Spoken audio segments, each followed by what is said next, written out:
signals for the Baltimore Colts. Unitas gives to Amici. The Colts are the world champions. Amici scores. It's amazing, sensational, dramatic, heart-rending, exciting, thrilling finish in the history of college football. California won the big game. 5 seconds left in the game. Do you believe in miracles? Yes! Unbelievable. This is Phil Steele. This is Mike Burnham. This is Wes Durham. This is Mike Ashley. Hi, this is Chuck Foreman, number 44 of the Minnesota Vikings. Woo, mercy, this is handsome Jimmy Vane, the Boogie Woogie Man. This is Coach Fry with Virginia Tech Football, and you are listening to Big Dog Sports Talk. Are you ready to rock? Are you ready to roll? Okay, let's do it. You're in the doghouse with Rick Watson on Big Dog Sports Talk, presented by Pulaski County Sports and Entertainment. Join us in the Family Fencing Studios and chime in on the McClellan Chiropractic chat line. He's keeping cool with help from Little River Heating and Air, but this show is straight fire. And now, the big dog, Rick Watson.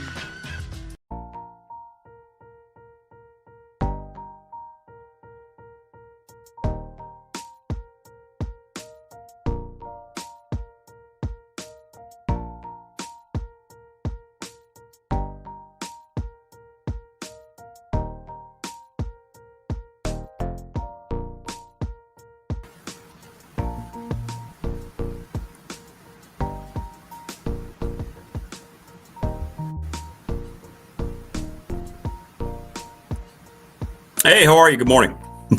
It's been almost 3 months and I'm still struggling finding things here in the studio. All right, here we go. Everybody's doing well wherever you might be. Happy Wednesday, Hump Day, right? We're sliding over together here today. Join us in the BDST Professional Door text line. Hope everybody's doing okay. See you, Pete. Hope you're well.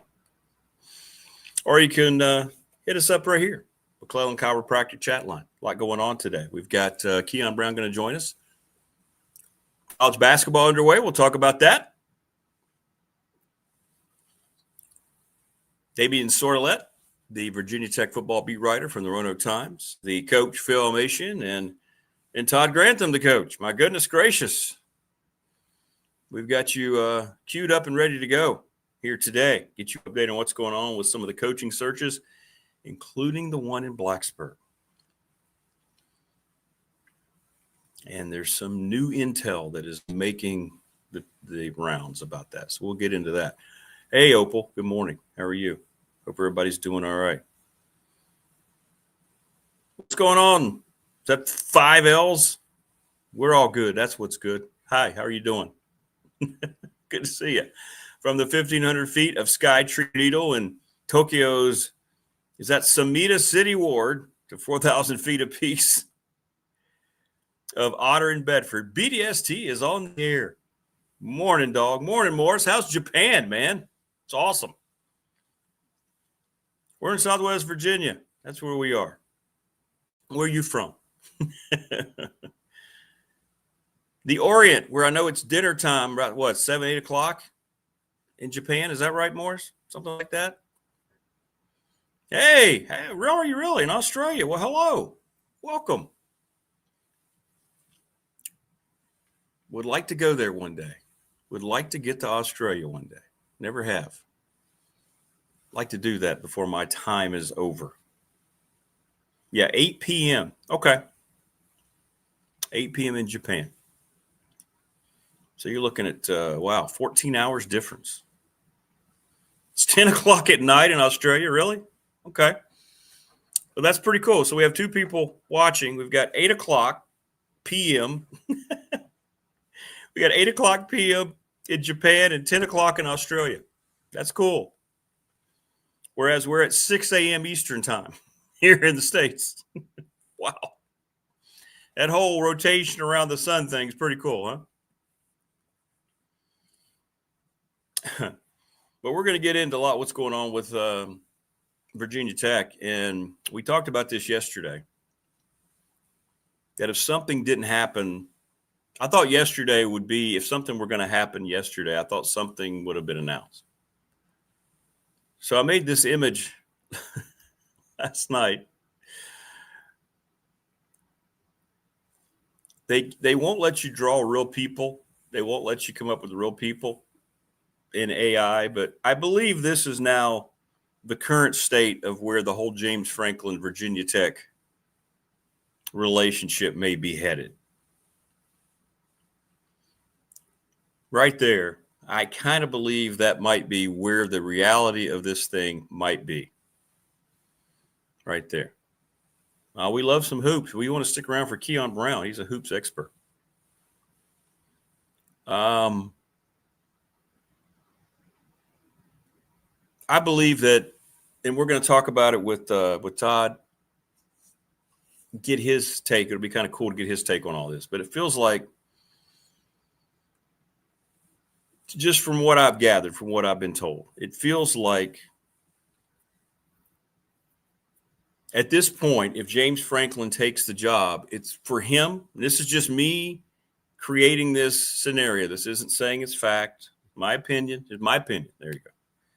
So in my opinion, I believe if James Franklin ends up being the Tech coach, for him, it's a last resort. I do not believe that Virginia Tech is in his top 3 choices. Not his. He is Virginia Tech's top choice. But you have a guy who was fired.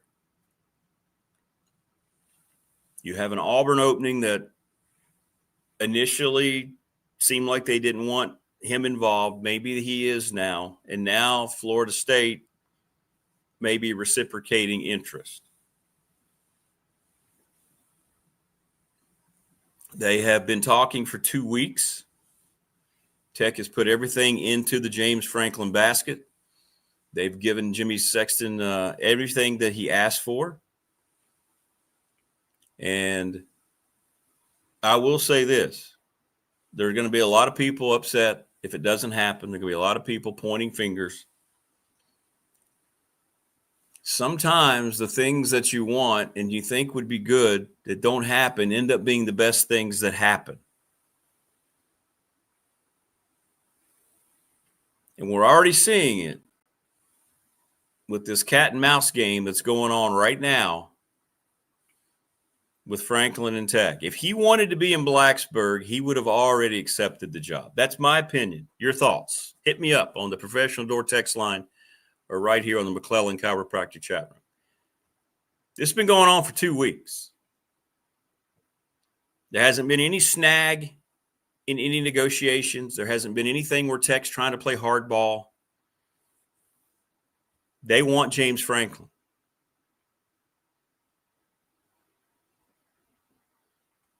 The time for figuring out negotiation and the time for, all the little details of everything would have been worked out last week. Here we are now into this week, and we still didn't get any. I thought yesterday would be an action day. I really did. Yep. But if that ends up being the case, and who knows, he could reach out. I think the whole thing of him taking Tech's job is when he gets information about these other jobs and Sexton gets information that he doesn't want, that they don't want him, then he'll come back to Tech. And I don't think Tech should be made to feel that way. They used to be a football school, Hillbilly. They used to be. They did. Haven't been for a while now. Notice they stopped being a football school when Whit Babcock got here. Right? Let's just be honest about it. I mean, they were big-time football school with Frank Beamer. And now they haven't been. It's the thing that stirs the drink here in the New River Valley, but it hasn't been good. And I keep thinking about Prometheus. I'm going to give you credit because I think, and I haven't heard this, but the more I've thought about it, it makes a lot of sense. This whole structure makes no sense to me, what's going on over there. And I doubt it makes much sense to an outsider, especially with a guy who has a massive ego like James Franklin. I'm talking about with Whit staying, even though he's been told he's not going to be part of this. I think it creates confusion. I think it creates a lot of weird scenarios in not only the coach's mind, but the agent's mind.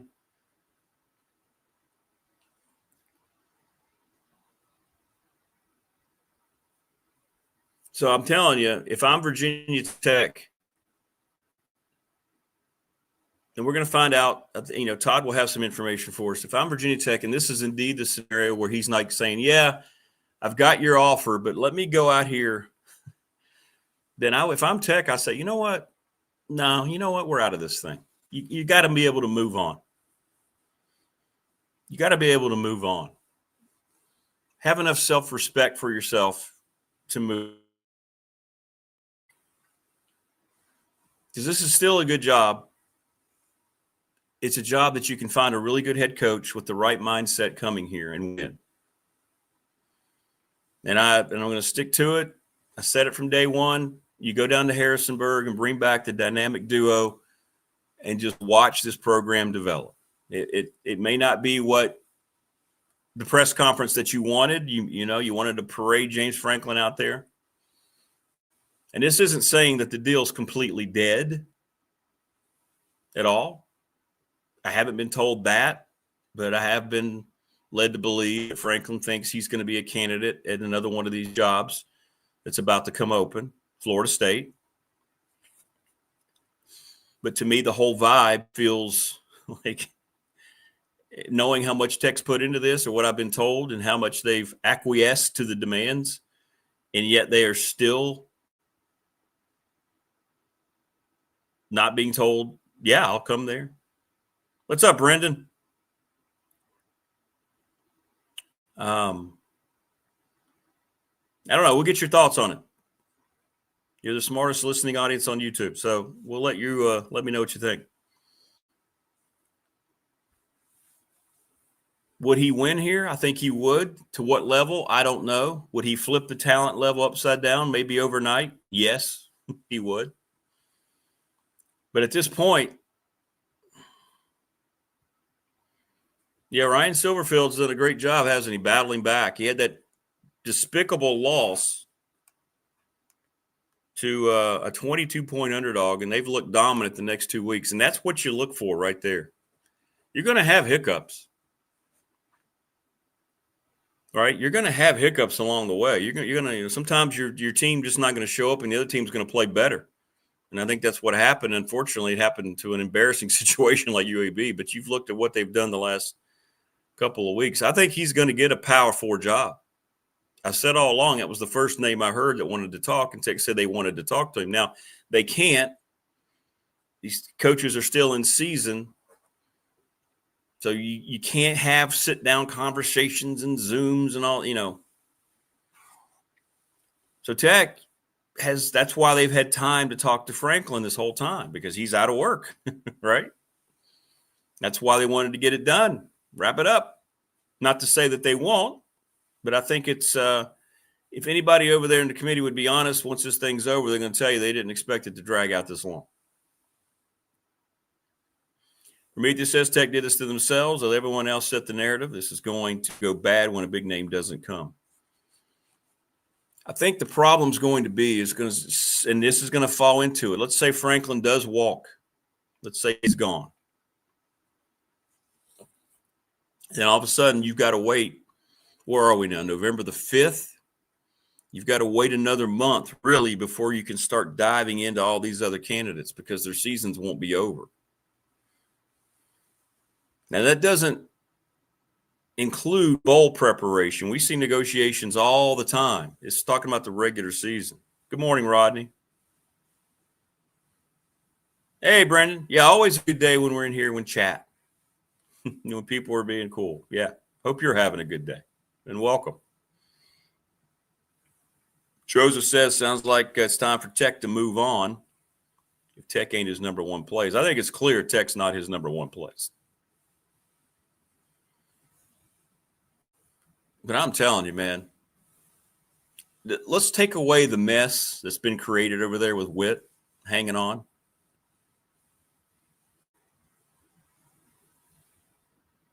Knowing when you watch a Tech game and you see the Blacksburg fan base and how great these fans are, the area in which we live, there will be demands of success, but not like in the SEC or the Big Ten. Tech fan just wants to see improvement. They want to see dedication. They want to see all these things that make it look like this program is heading in the right direction. They want to see a coach with passion, who's competent, makes good game decisions, all these things. It's a very attractive job, especially with the money. But I'm starting to wonder just how maybe it's a lot more impactful than even I thought that Prometheus talked about here. Like, this whole thing with Witt might be the one thing that is definitely saying to these folks, what is going on over there? Thanks, Brandon. What is going on over there? I want to thank Family Fencing, sponsor of our studio here in Reiner, 540-200-8294, familyfencingnrv.com. Give Jason Green a call. We mentioned Mark Hunley, McClellan Chiropractic. If Big Al's around, he's got to let me know. I think he found Mark on TikTok doing some cool stuff over there with the machinery. Check that out, man. It's good stuff. We're presented by Pulaski County Sports and Entertainment, and we told you about them opening up new. Well, it is new. The Pulaski County Motorsports Park is going to be open next year. Racing is back in the NRV, and it's all because of Jonathan Sweet and his crew. Congratulations. That is one of the most awesome things in the world. One of the awesome things in the world. So happy for them. Charles Lee, Little River Heating and Air, 1095 Radford Street in Christiansburg, 540-553-2971. The answer is a resounding yes so far, at least early on in our BDST fan question of the week, brought to you by the attorney, Ryan Price, 701 West Main Street. About 70% of you said you still wanted James Franklin, even though he would not be Virginia Tech's. Virginia Tech would not be his first choice. Interesting. If you're trying to raise money for one of your sports teams, if you're trying to figure out a way to help them out, well, check out the Ready Set Fund and contact Bob Christ, Dave Christ's brother. Email him at bobchrist11@gmail.com, BOBCRIST11. The girls softball team at Floyd County did a fundraiser. They got over $4,000. And all they did was send out text messages. Let Ready Set Fund show you how to do that. That's awesome. This is awesome.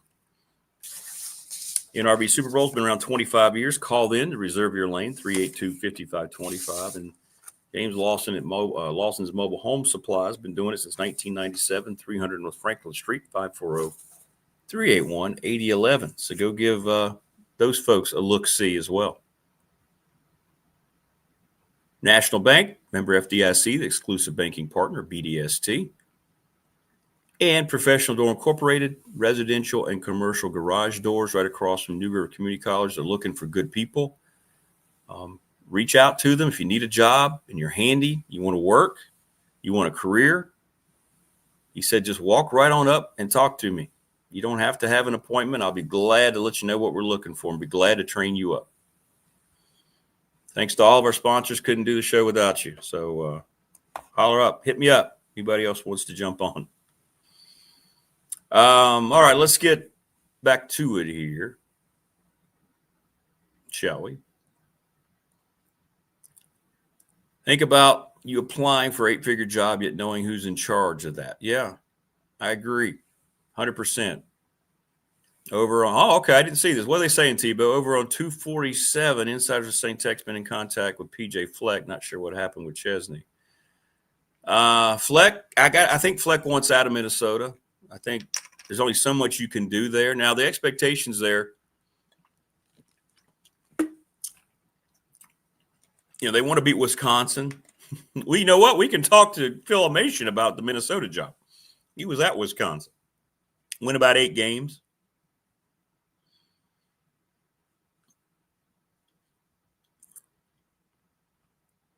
Yeah, I don't know. You know what? I got to be honest, Tebow. I've not heard Tech interested in Chesney at all. I'm giving you my preference and what makes sense to me, but for some reason, I've not heard that connection.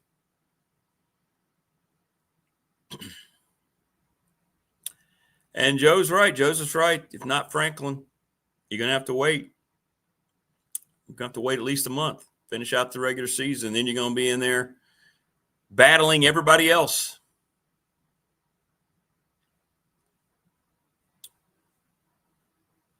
So that's where we are. Can things change? Sure they can. Is anything set in stone? No. It's all a matter of whim at this point. It's all a matter of when maybe you wake up one morning for James Franklin and go, well, maybe this isn't such a bad thing after all. But the structure over there is not settled. And I think if they end up having to get a coach that we're not talking about a whole lot,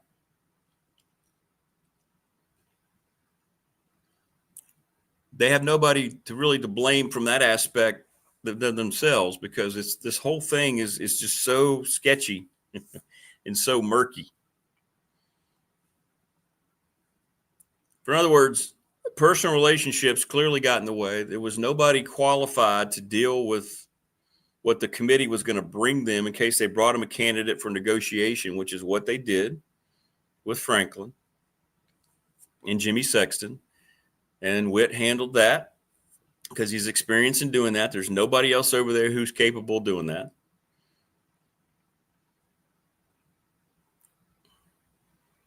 But it's a strange situation. I mean, look what happened at LSU. I mean, I don't think things should ever get to that level where, you know, politicians are getting involved, but that AD got ran out because he failed at football.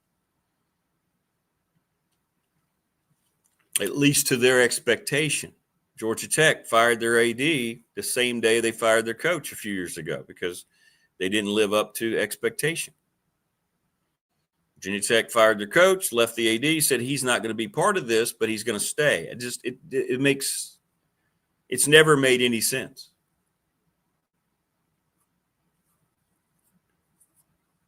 Moore says, I'm halfway around the world, and Franklin's ego can be felt even here in Tokyo.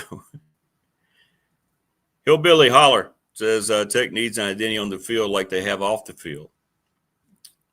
Yeah. That's right. I mean, we've talked about that, Hillbilly, right? I mean, you sit there and now you watch the Sandman open, you're just like, okay, that's great. That's great. You're 3-6. You're getting ready to hire your third football coach in the last, 8 years, 9 years? Joseph says, I was hoping that Tech could get a head coach before the others to get ahead of the recruiting. Yeah, that's what I'm saying, man. That's tough. And you're right. I think Tech's pigeonholed themselves into trying to get a big name. They're trying to win the press conference, and that's what Phil Elmassian said you don't worry about doing.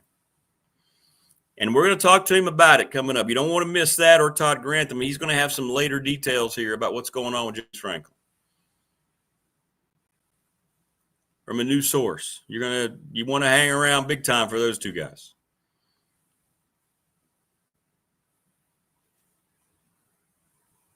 Let me ask you this. I mean, if you are a season ticket holder, if you're a Tech fan watching, do you really want a big name that much? I don't know the answer. I'm asking you. Have they done their research, or is this just Tech assuming they have to have a huge name like James Franklin? Maybe that's feedback they've gotten. But again, this was all set up once again by Whit Babcock for the direction he decided to go with his second football coaching hire. We aren't revisionist historians here, as we said back on the radio show, when all this went down, it didn't make much sense. So I have no problem saying it now. It's not saying because it didn't work out. I'm not surprised at all it didn't work out. Why did you make your second hire somebody who's never been a head coach at a place like Virginia Tech, who was a co-coordinator, just because he had a connection with Tech? So the mindset then was to bring somebody in. We've got a pattern going here, don't we? This just hit me. Think about this for a second. Witt comes in, very self-assured, brought in Justin Fuentes, zero ties to Virginia Tech. Zero ties to Virginia Tech. On paper, it looked like a five-star, like he said, it was a five-star recruit who didn't work out. The complaints, many of them, were this guy has no idea about the Virginia Tech way. He comes in here, you try to change everything. No respect for Coach Beamer, blah, blah, blah. So you go into the next hire. There were some good names that were attached to this hire, the second hire. Kurt Signetti was one. Matt Campbell at Iowa State was another. David Clawson at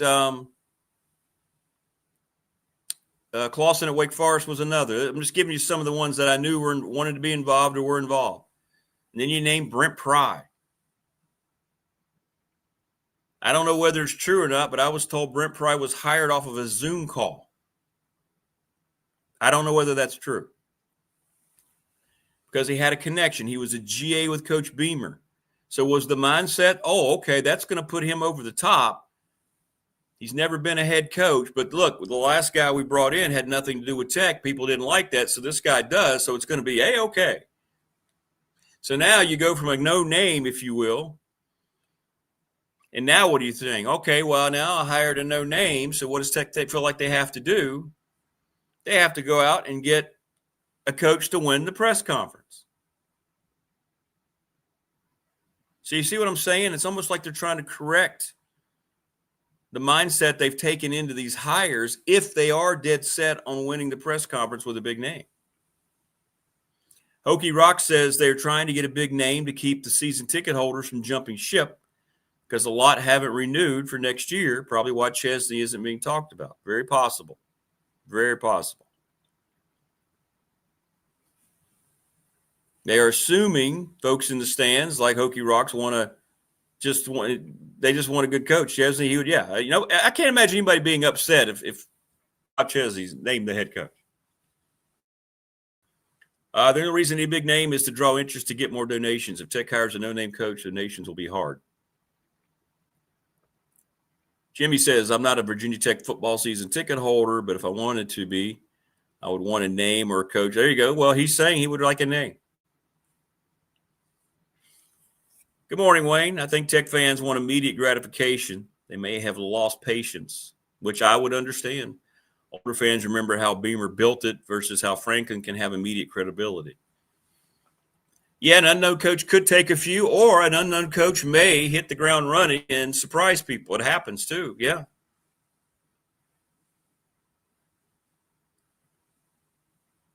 Rodney says either keep Montgomery or hire Chesney and Matt Roan.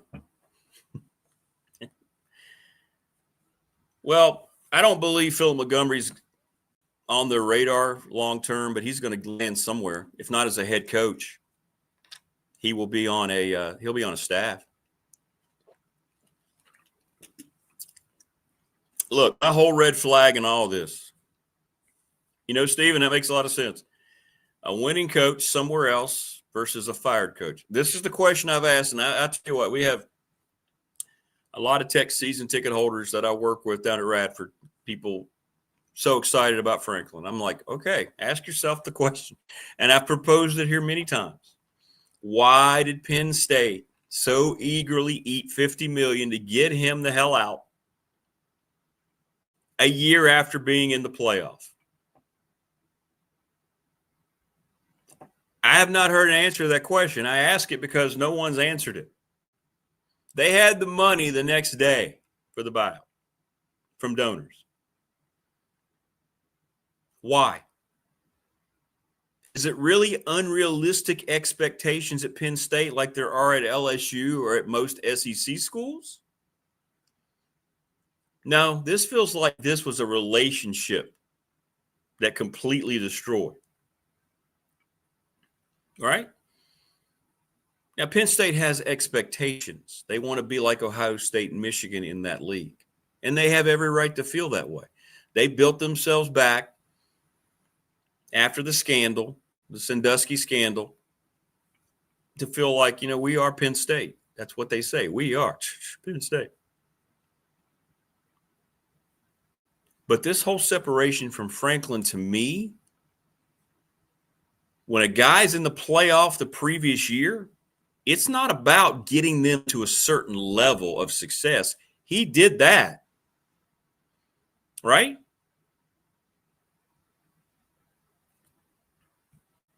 This was a personal firing. Hasn't been much said out of it. Franklin hadn't said anything other than he didn't take any responsibility for it, right? Tried to use the dreaded game day set as his soapbox.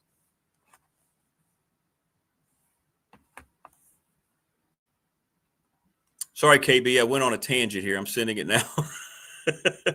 We'll get Keon's take on all this too. Coming your way, brother.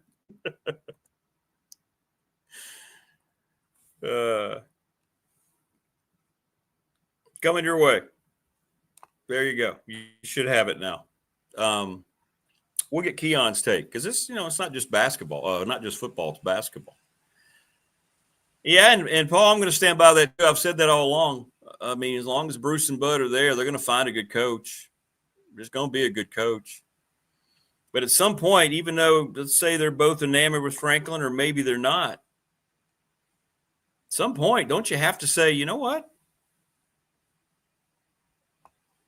We're not doing this anymore. Here's our offer. You don't take it today, we're pulling it. See ya.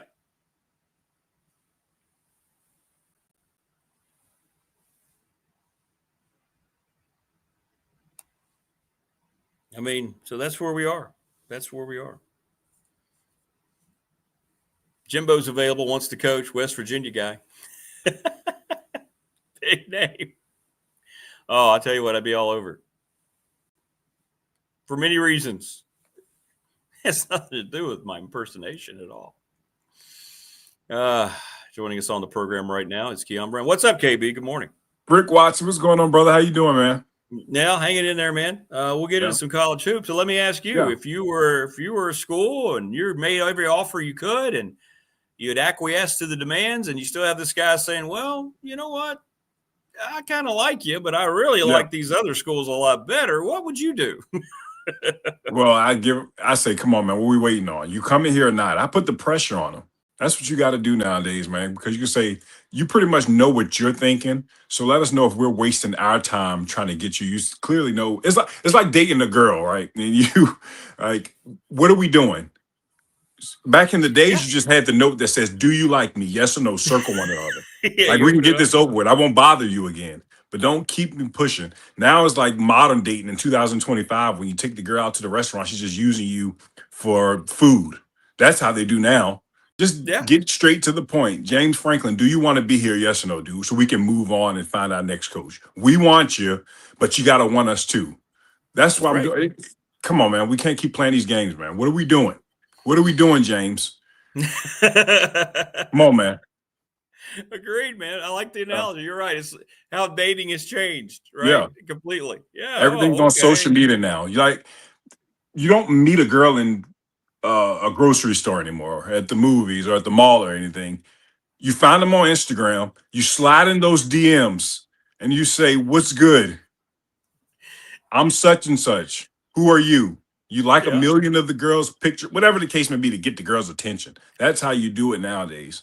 Virginia Tech is giving James Franklin all the attention he wants, but now James Franklin is acting like the Instagram model of 200,000 followers. Not the Instagram model of 1 million followers, 200,000. Think you're too good for it. Come on, dude. Come on, man. This is a partnership made in heaven. Hopefully you can see that soon. I know. It would be the way he recruits in this area.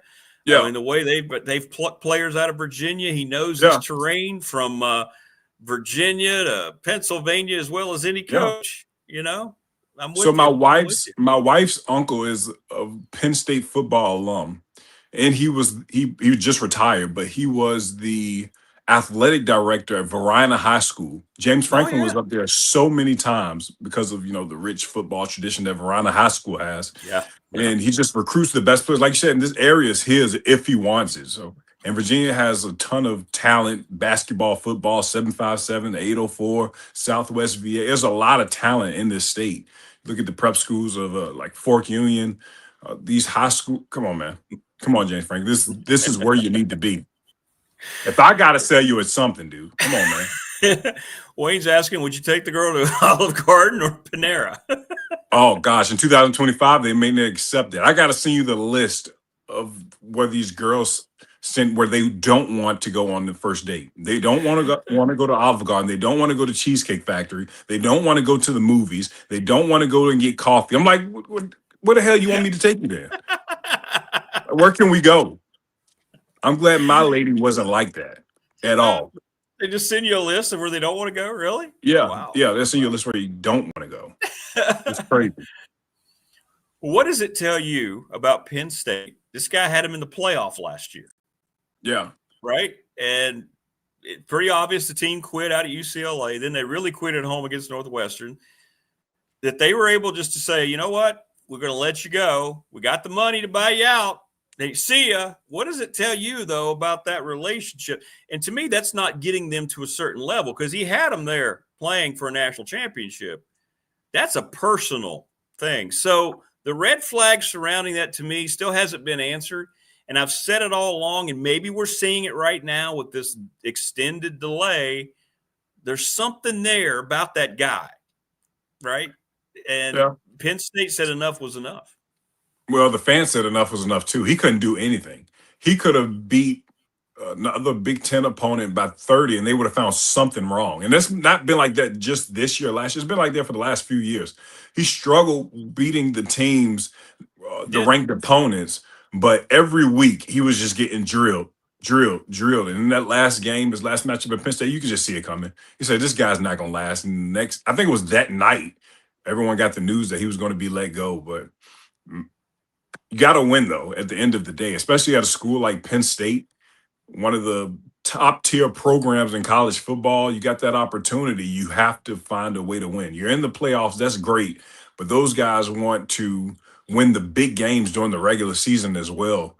Put some more eyes on Penn State football in the correct way. You already know the history and the reputation that they've had in the last 20 years or whatever the case may be. And now you're trying to find a way to change that reputation to have it all about winning.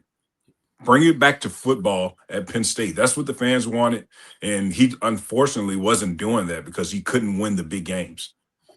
They even did it without a clear, concise candidate to replace him. I mean, they didn't care. They just said, we're done. We're going to jump into this fray like everybody else. So I don't know. It's strange. It's one of these things. And, this should have been done. We're in the bye week. I thought yesterday was going to be the action day. And then I started getting things like, well, hang on just a second. Yep.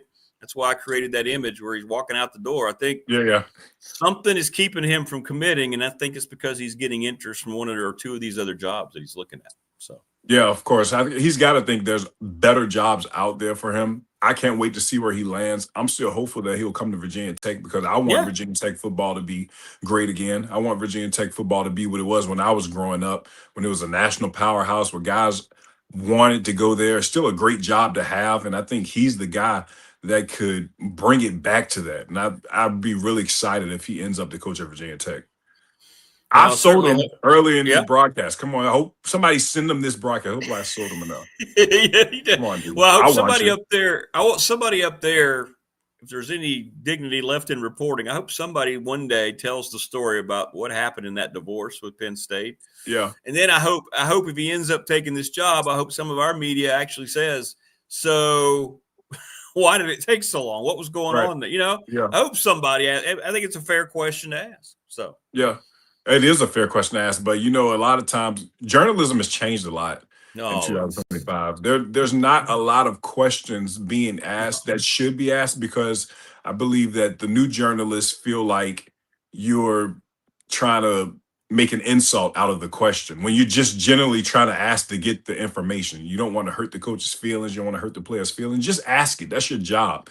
They probably won't like it, but it's coming from a good place. It's journalism, man. We're trying to get the good information. Yeah, exactly. Well, we'll see. We'll see how the soap opera unfolds here throughout the day. And then I think if it definitely doesn't happen by the end of today, tomorrow, it's that ship has sailed. Okay. So we'll see. We'll see. All right. I'll be on the lookout for that. Hoops. Yep. Hoops is here. How did your broadcast against Mary Baldwin go?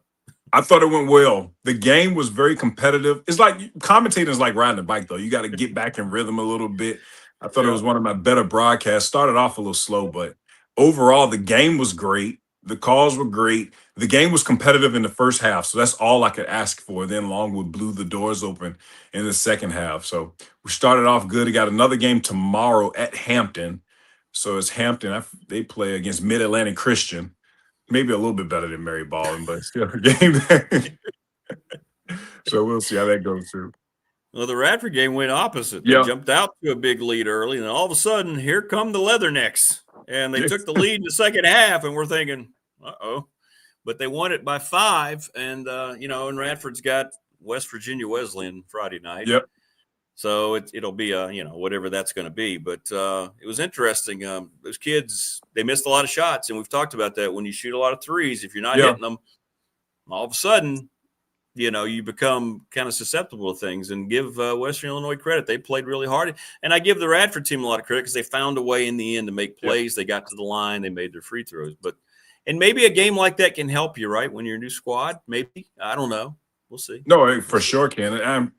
I was fairly impressed with Radford. The response was great. Like you said, you started off on a high note, you make the run, and you get the lead, and then you get cold. But that's the thing about Radford. If you're going to live and die by the 3, you better be at your average when you're shooting, because if you get cold, other teams are going to take advantage of that, like we saw on Monday. But when you have the offense where it's analytic based and you're only going to be shooting shots at the rim and at the 3, I think you're going to see a lot more teams play Radford for the drive. So they'll let them come inside and take 2s. They'll take away the 3s. I like the ball movement and the offense overall of Radford, though. I think they'll continue to be better. I think they'll be one of the better teams in the Big South. It's still my pick to win the Big South, even though what I saw from High Point was, my goodness, they look like a team that could potentially get an at-large bid out of the Big South. That's how good they look. But I like what I saw from Radford. It's just the non-conference schedule. You want to play your best basketball at the end of December, January, going into February, and definitely March come tournament time. So, Coach Chu, congratulations on your first win. I like what I saw from the guys, highly skilled, and they'll be winning a lot of games this year.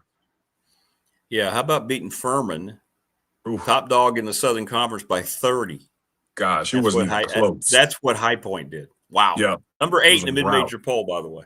High Point. Yeah, and they're going to be going up at the end of the week because that was scary what I saw from those guys. The three-point shooting, the defense, the rim protection, the way they were sharing the basketball, how balanced they are. That is a really good team down there and from High Point. And I was like, you lose Kamani Hamilton, you lose Kessa Jiffa, you lose Jeslyn Bodo, you bring these guys in not knowing how they're going to mesh and how the chemistry is going to be. You hear the reports that they all like each other. You hear the reports that practice is going well, that the offense was flawless and seamless, and you saw the end result versus a very good Furman program. Furman is one of the best mid-major programs in college basketball, and then you do that to them.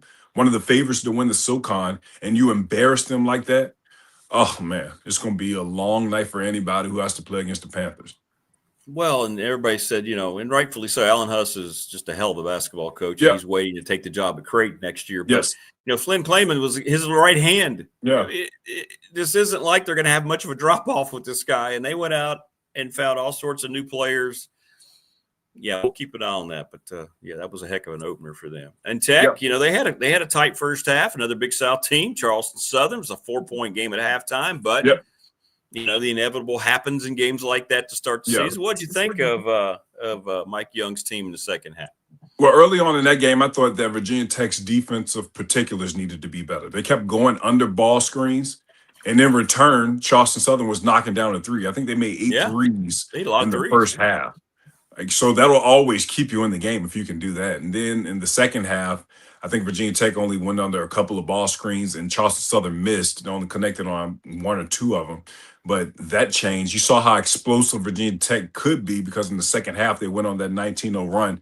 Nicholas Abdallas was amazing as a playmaker. Didn't score the ball as much as he's wanted to, but coming in, they said the best part of his game was his ability to play make, and he did that. He had 9 assists. Toby Lawal is going to be one of the better players in the ACC this year after a year of being comfortable. He had a double-double. He had 20 and 13. Hansberry from the West Virginia transfer played out of his mind as well. He had 19 and 12. Virginia Tech looks like a really good team. I think you can see the offense and the firepower that they have. It's going to be hard to go deep into the bench. They'll probably stick right at 8 to 9 players on the rotation, but they're deep enough to win. They have the shooting. As long as they can fine-tune that defense a bit and not start off slow, especially Saturday against Providence, they'll be fine. I think they'll win on Saturday, but you have to get those defensive particulars right and start off the game the right way defensively. Yeah, that's a good test, go on the road like that. It's at a neutral site. Were you were there when we went to Uncasville, right? Were you up on the roster? Did you go to that game up there? Maybe you weren't. Maybe that was before you. Yeah, I wasn't there. Yeah. Yeah. So it's a really cool venue to play basketball. Really cool. Really cool. Well, it's early on. And I think what people have to remember, and you know this as well as anybody, I mean, this, it was interesting. I was talking with Coach Boudreau, the Western Illinois coach. They have a lot of money games, if you will. Yeah. After it was a money game. They played at Iowa. They've got 2 more P4s after Iowa. He's like, we're just trying. He went out and found he was a junior college coach. So he went out and found some NAI guys that were really good, They looked good. But he said, we're not worried about, and I've never heard a coach tell me this flat out. He goes, we don't care about wins these first 3 weeks. We're just trying, we got reasons we're playing the games we are. Let's see how these guys, this is a whole new team. They didn't have one player back from last year. Mm-hmm. Most schools are like that, a lot of schools. But he said, you know what, this is going to help us. We understand what we are. We understand where we are in our league, OVC. So it's interesting. A lot of people get so caught up in the 1-loss record in November, but it's important, but it's certain programs, what they're trying to do, it's not. And once you understand what the goals are for some of these schools. Right. And it kind of reminds me of Drake from a year ago, how good that team was, having all those D2 transfers. And a guy that was so impressive against Radford the other day was Lucas Lorenzo. God, oh my goodness, he was just torching the pies. My goodness, unbelievable. He was like, "You want some of this? You come get some. All right, we're gonna switch him. You want some of this, Dennis Parker Jr.? Nope, we got you. You want some of this?" Oh, he was giving it to everybody who wanted some. That kid can play. So it was unreal. Yeah. And Western Illinois was the only Division I school that offered him. I'm like, really? Right. And now you make guys pay, because when that happens, you have a chip on your shoulder and you turn out to be a guy like Javante Green, who Radford was the only Division I offer that you have. So any internal motivation that you can get by little tweaks like that, having one Division I offer, being under recruited, and it motivates you, it just allows you to play harder and go out for something bigger than yourself. Yeah, I agree. Kion Brown joining us, breaking down some hoops here. Good start for Tech. It'll be a good test for them against Providence at a neutral site. Radford should have a layup, literally, figuratively, at home on Friday. Who do the Lancers have next? You mentioned that you're Hampton. Yeah, Hampton has Mid-Atlantic Christian on Thursday. Longwood is at Pitt on Friday, so they're going up against Jeff Capel and a really good Pitt Panthers team who's trying to, get back to the tournament. The ACC is going to be so much better this year that, you got to play the best quality opponents early on that you can. I think Longwood would be a good test for them. They should handle them, but obviously Pittsburgh is one of those teams that's just trying to get back right. And, as long as Jeff Capel's there, they'll have a chance to win, but we'll see how long Pitt can hold on to him and see if they can get back to their winning ways, because it's one of those situations. I'm not comparing it to James Franklin, but guys want to see results soon.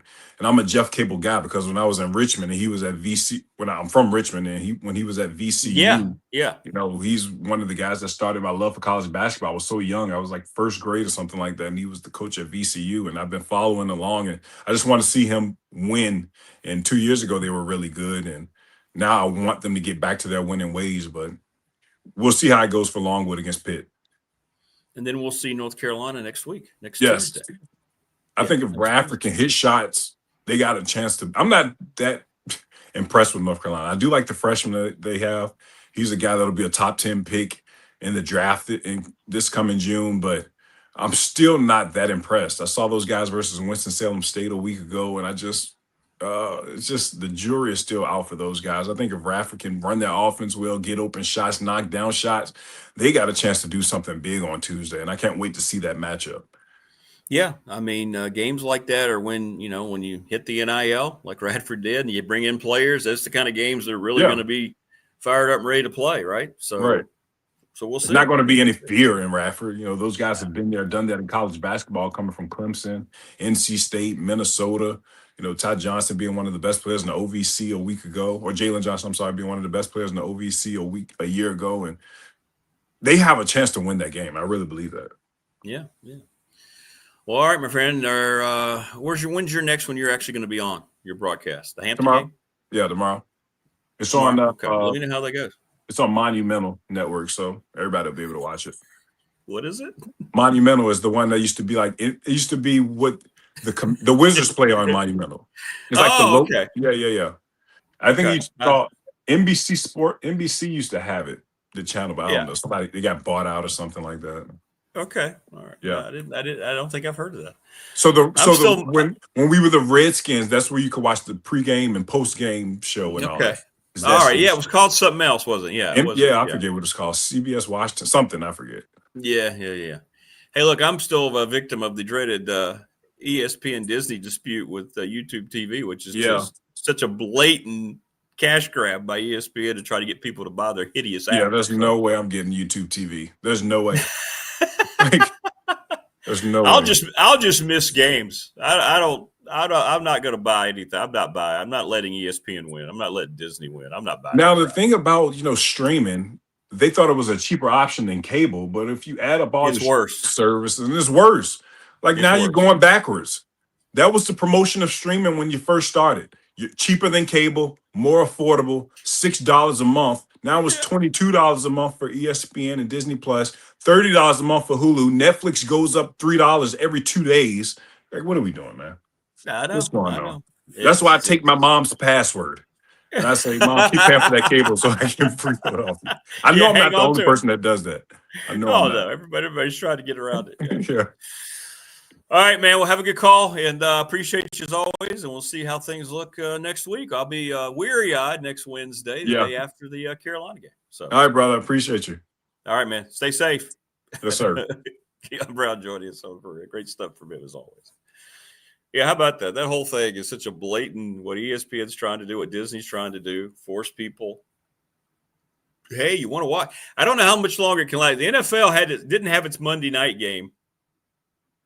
So YouTube TV's got the largest subscription base, right? What is it, like 12 to 15 million subscribers? I don't know, whatever it is.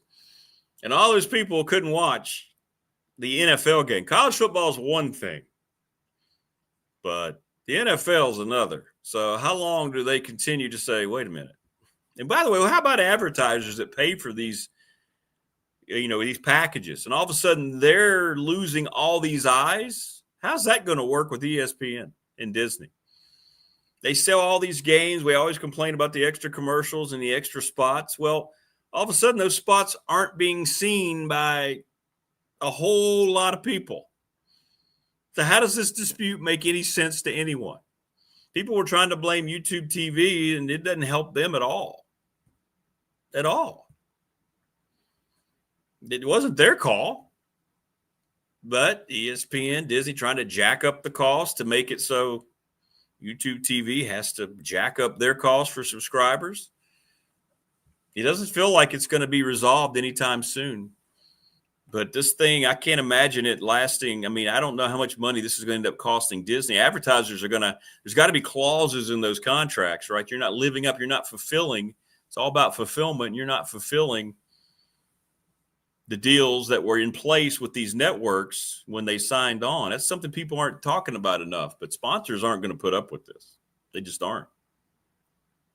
Damien Sordelett going to join us, the Virginia Tech football beat writer from the Roanoke Times. We'll talk more about the Franklin situation. So, yeah, I'm not buying it. I'm just not. I'm not going to be panicked. I'm not going to worry about it. If I miss games, then I miss games. I'll watch other things. I'll be able to follow games, keep up to games, listen to games. I'll be fine. I'll be fine. But I'm not going to sit there and go, oh, my goodness, I have to go out and buy the ESPN stuff now, or I'm going to miss out on everything. That's exactly what they want you to do, because nobody was buying their way too expensive apps. So this is a way to force people to do it. And I've seen people who switch and say it's just terrible. You're just forced with everything. But that's where we are. But anyway, great stuff from Kion, as always. Phil Elmassian and Todd Grantham a little bit later on. Loaded for bear on the program today. And we're always excited to be joined by Damien Sordelett. And there he is, the Virginia Tech football beat writer from the New York Times. What's up, Damien? Good to see you, man. Hey, good morning, Rick. Not a great night for me personally last night, but what happened? You okay? The grand old party did. The grand old party did not do great. Oh, okay. You mean election-wise? Yeah. Gotcha. Yeah. That's not a great night. Yeah, not a great night. Let me ask you: are you tied into this whole? Did you get caught up in the whole ESPN dispute with YouTube TV? Or are you separate from that? So my brother-in-law and I had shared YouTube TV for about a year, and then we saw the introductory price for the ESPN direct-to-consumer offer was like $30 a month for a year when you bundle it with everything else, and we're like, that's cheaper to do that than what we're doing right now with YouTube TV. So we had already switched back over the summer, and it worked. I mean, didn't miss anything. I got to watch the selection show last night. Well, not the rankings reveal, which, No, it's like you can just keep up with that on X and right. Yeah. It's like I'm with you. But yeah, I mean, I didn't miss out. The only thing I was watching YouTube TV for was sports anyway. And I have an antenna, so I get all the over-the-air channels here, which is about 30-something of them. So I get ABC, CBS, ABC, Fox, the local stuff.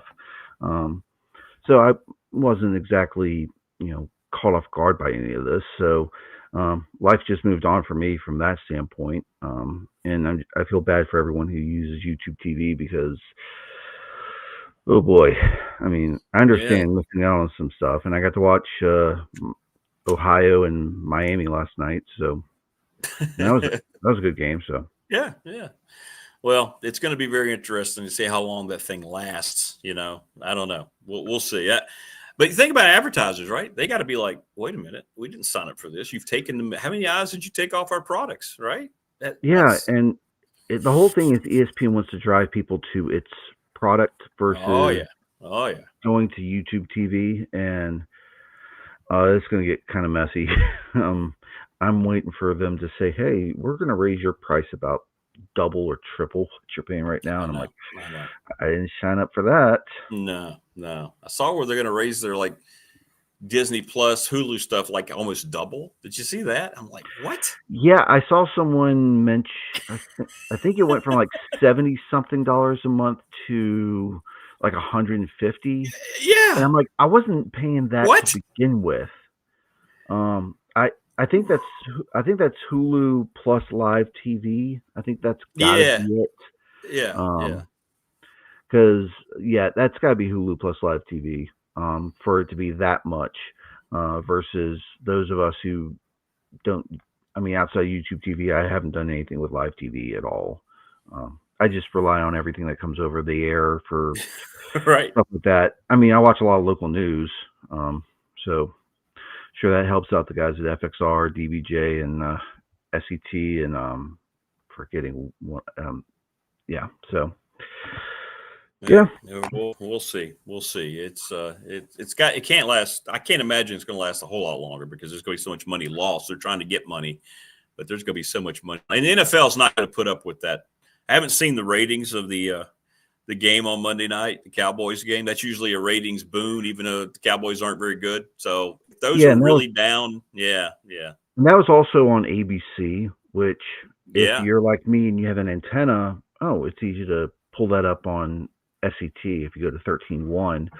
But for those who are not on, who have that and relying on the streaming, yeah, that hurts. And you can have people who tune away, especially if you get to a point where you're not going to have college football on, like especially these midweek games for Maction. You're losing out on potential ratings.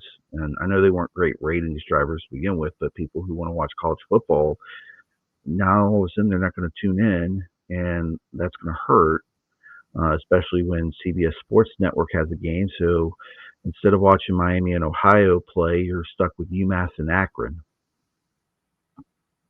Wow. Okay. Well, it looks like it went down considerably. So that's what I was just looking that up. So we'll see.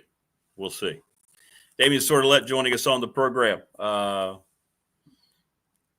Hokey Rock saying the $150 thing isn't real from what I understand. His is like $90 a month for Hulu Live. Well, it's still a lot, but yeah, not as much as $150. So yeah, that's how much I think we were splitting about that price for YouTube TV. So yeah, good stuff. Okay, thanks, Hokey Rocks. All right, well, let's get into where we are with Virginia Tech and their coaching search. A lot of different reports coming out now. Kind of felt like it's been 2 weeks. Tech has acquiesced to every demand. James Franklin's still holding them at bay. What have you heard? Any rumblings on your end? I've downgraded to DEFCON 2. I was ready for something to happen Monday night. And then it was like, okay, well, came and went, and I may or may not have a 1,000-word story ready to go for that. And then, all right, I like the tease. Good stuff. I mean, I'm ready to go, and then because everything I heard was like, okay, it's closer than anything it has been, and then all of a sudden, maybe not. Stephen Godfrey was on a podcast. I think it was with Yahoo Sports over the weekend, and they were asking him, okay, who's landing where? And they asked him James Franklin. First answer he gave was Virginia Tech. Paused a bit, and he said, NC State could be an option. And that's, again, another job that's not open yet that Jimmy Sexton could be looking into and saying, you know what, let's wait. Instead of jumping on the bandwagon, instead of jumping, into this now and setting the market before other coaches are available. So I still think Virginia Tech's in the driver's seat for Franklin. Hopefully something gets done sooner rather than later, because I think from Virginia Tech's standpoint, if you want to, get this recruiting class going from where it is right now with 8 in the class, really small class, and add a bunch, you want a big recruiting weekend when Miami's in town. And if Franklin's in place, he'll be able to draw a bunch of prospects to Blacksburg just to do a visit, to see if it's right for them, especially a lot of Penn State guys. I mentioned a couple weeks ago, he's got 4 offensive linemen are recruited to Penn State, several top players on defense as well. So if you can start getting them to take visits, that could really help bolster a recruiting class, get you ready, and allows Franklin to start assessing the roster, getting staff in place, and all those things. So, if you're Virginia Tech, you want to get done as soon as possible. And I can understand why Jimmy Sexton would want Franklin to wait it out and see what else comes open. Because like we mentioned before, if a bidding war starts, it benefits Franklin and Sexton, and, hurts Virginia Tech and whatever other schools having to pony up a lot of money. How long do you think Tech will remain patient? Just a guess, we don't know. I mean, obviously they can't go out and talk to other candidates they may like because they're coaching other jobs right now. And that's a no-no. No coach is going to be able to do that. Really, their contract's written, or they could forfeit their buyout. So what does Tech do? They just sit there and try to remain to be like a secondary choice? What do you think is going to happen? I think Virginia Tech's got to still keep doing interviews. And ideally, your number 2 choice isn't a Jimmy Sexton client, because then, because if it's a Sexton client like Bob Chesney, that's the downside there. For those who want Chesney is he's a Sexton client. So if you call up Bob Chesney's representative, Jimmy Sexton's going to be like, all right, so you're going to give James Franklin this. Why don't you give Bob Chesney this as well? So you got to start negotiations with someone who's outside of the Jimmy Sexton realm. That could be like a PJ Fleck from Minnesota. I don't know if Dan Mullen's in the Jimmy Sexton client list. So you got to go somewhere so that way Sexton doesn't know what you're negotiating. And then Virginia Tech gains a bit of leverage back because Virginia Tech could have an agent leak out, oh, the Hokies are considering candidate Y for open position with Franklin debating what he wants to do. And now all of a sudden Sexton has no clue what the Hokies are offering. And then if he has to go back to Franklin and say, all right, we need to take Virginia Tech seriously and actually consider this offer now versus waiting, that could play into Virginia Tech's favor. So I would say, don't just sit on your hands. Hopefully you're still doing interviews. Hopefully you're still vetting candidates. And then hopefully your number 2 option is not a Sexton client. So that way you can go out there and make a push and have a backup plan in case Franklin tries to wait this out for like an NC State to come open, maybe Wisconsin to come open. I've seen some other people on podcast who said like Michigan State could be an option if they choose to go in a different direction. So there's a lot of moving factors here. So that's just something that Virginia Tech needs to make sure they're on their P's and Q's and have a backup plan in place.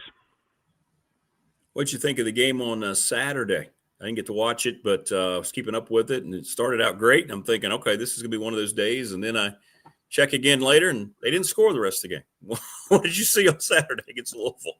I saw Virginia Tech's I don't know how to say this, but the offense just, for some reason, once Louisville made adjustments at halftime to take away some of the option element out of the run game, it impacted Virginia Tech's ability to move the ball.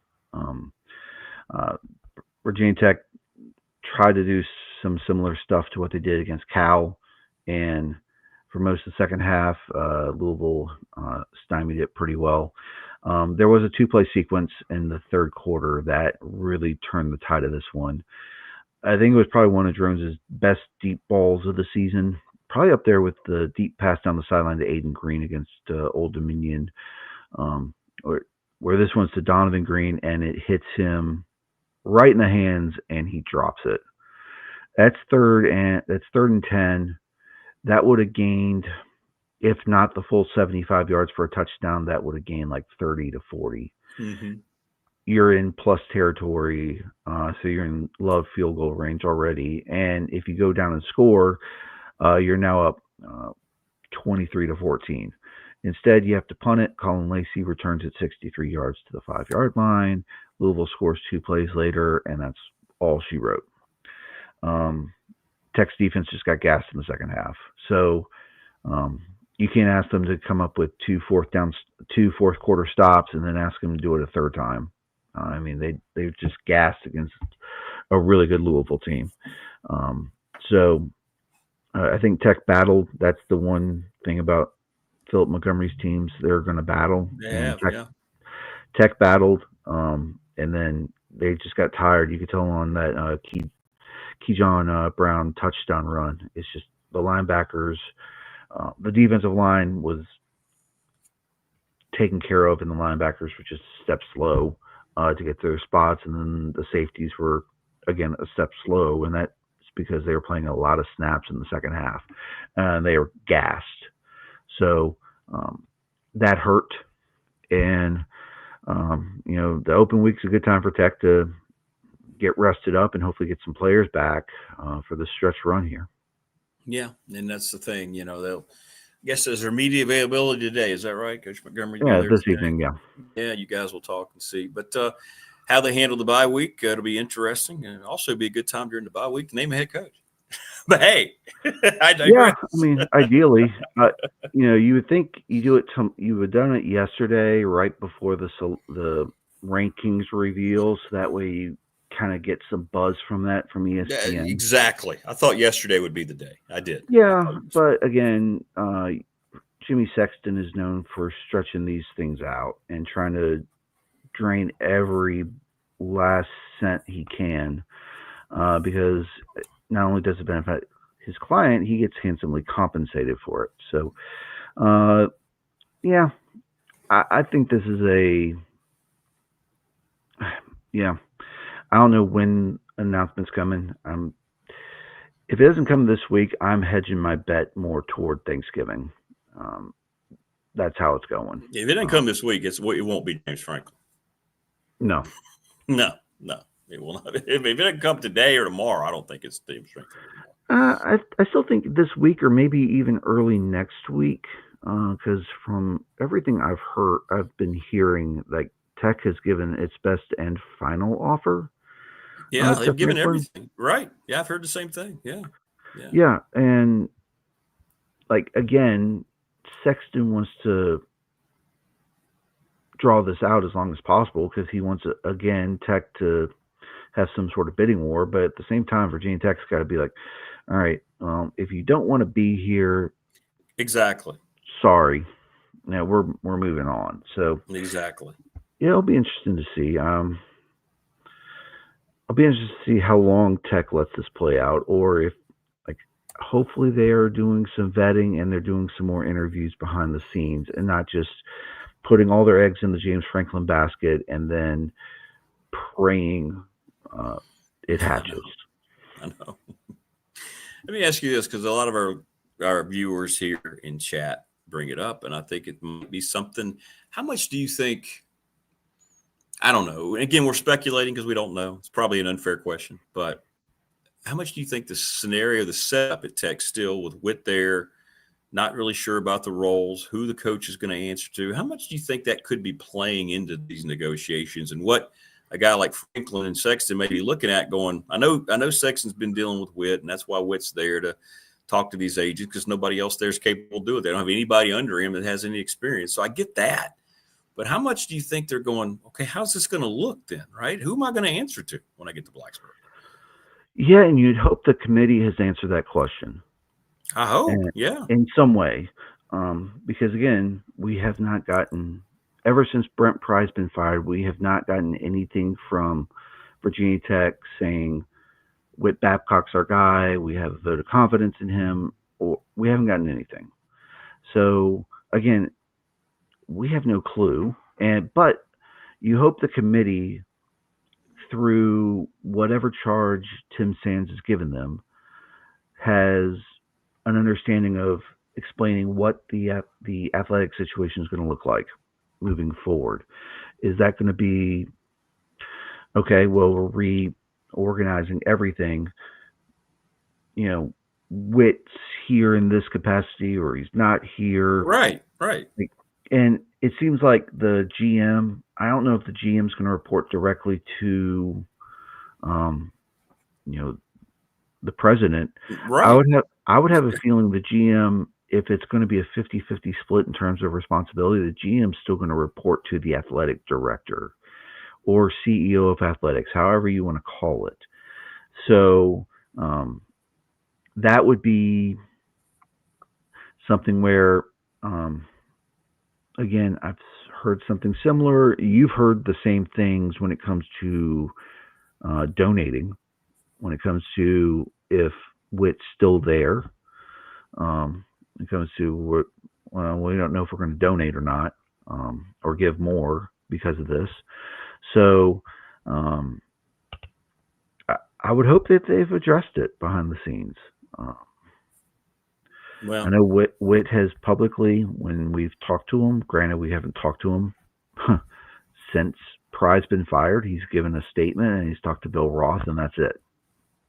Yeah, that was it. Nothing else. Just I saw him after the Georgia Tech game, waved to him. That's it. I haven't had a chance to talk to him. So I have no clue what's going on. I don't think anyone outside of Virginia Tech knows what's going on. You would hope people at Virginia Tech know what the future is going to hold. So, again, I don't know how this is playing out. I think they're probably like the outside perception is if the athletic director is not making the hire or not running this search, there's something going on. And, considering how close Franklin and Brent Pry are, James Franklin has probably,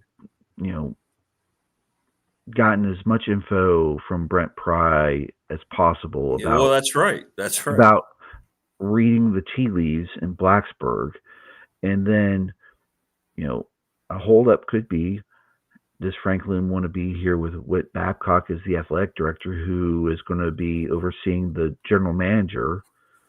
And then I know.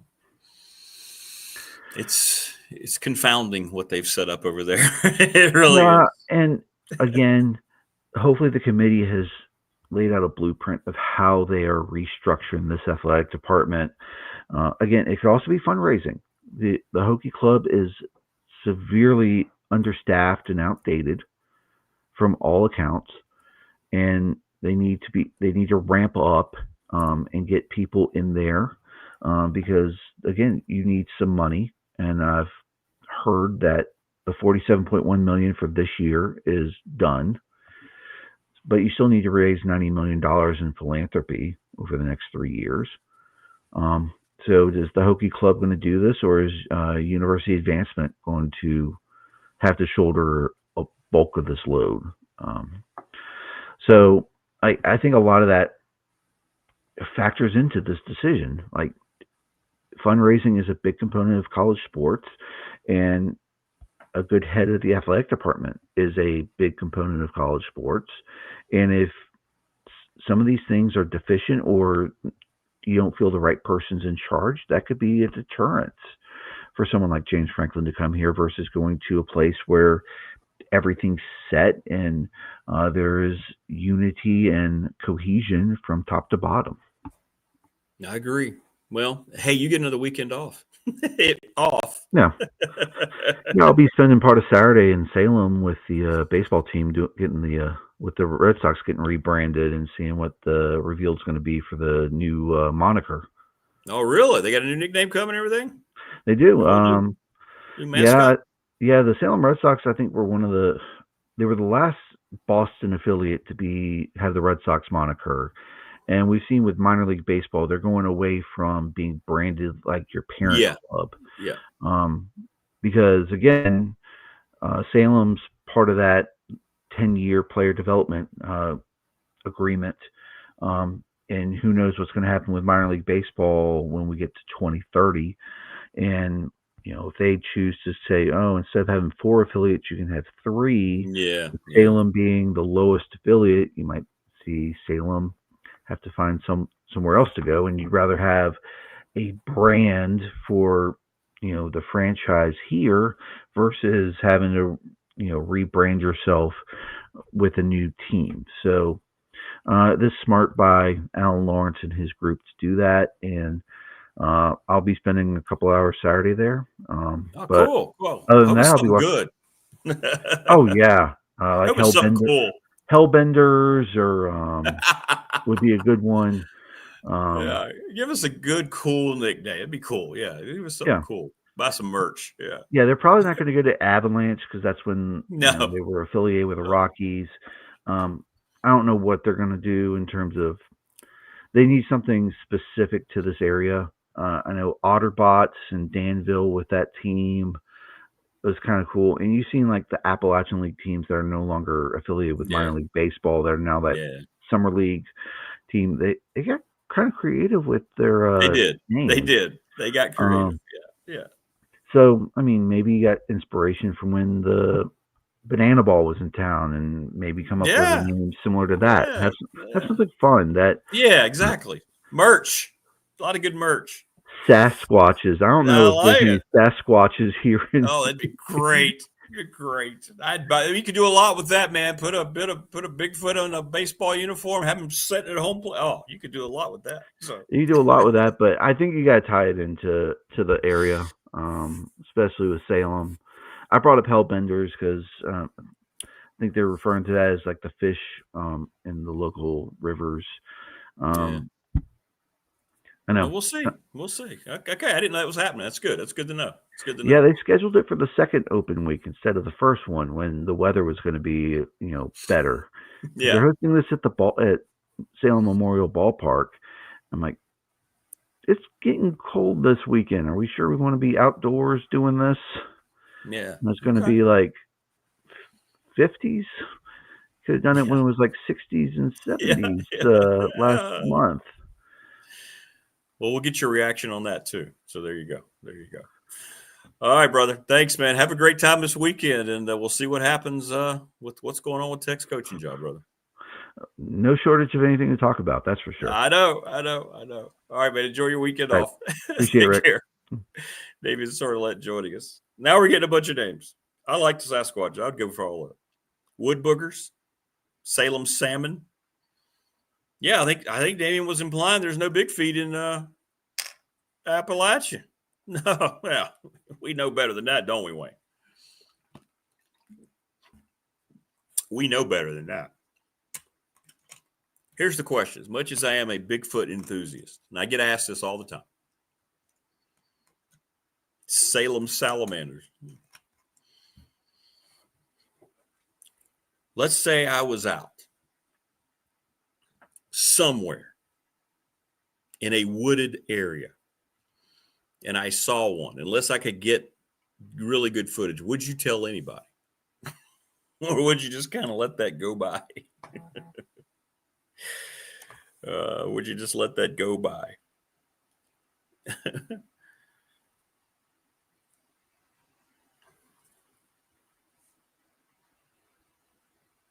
All right, here we go.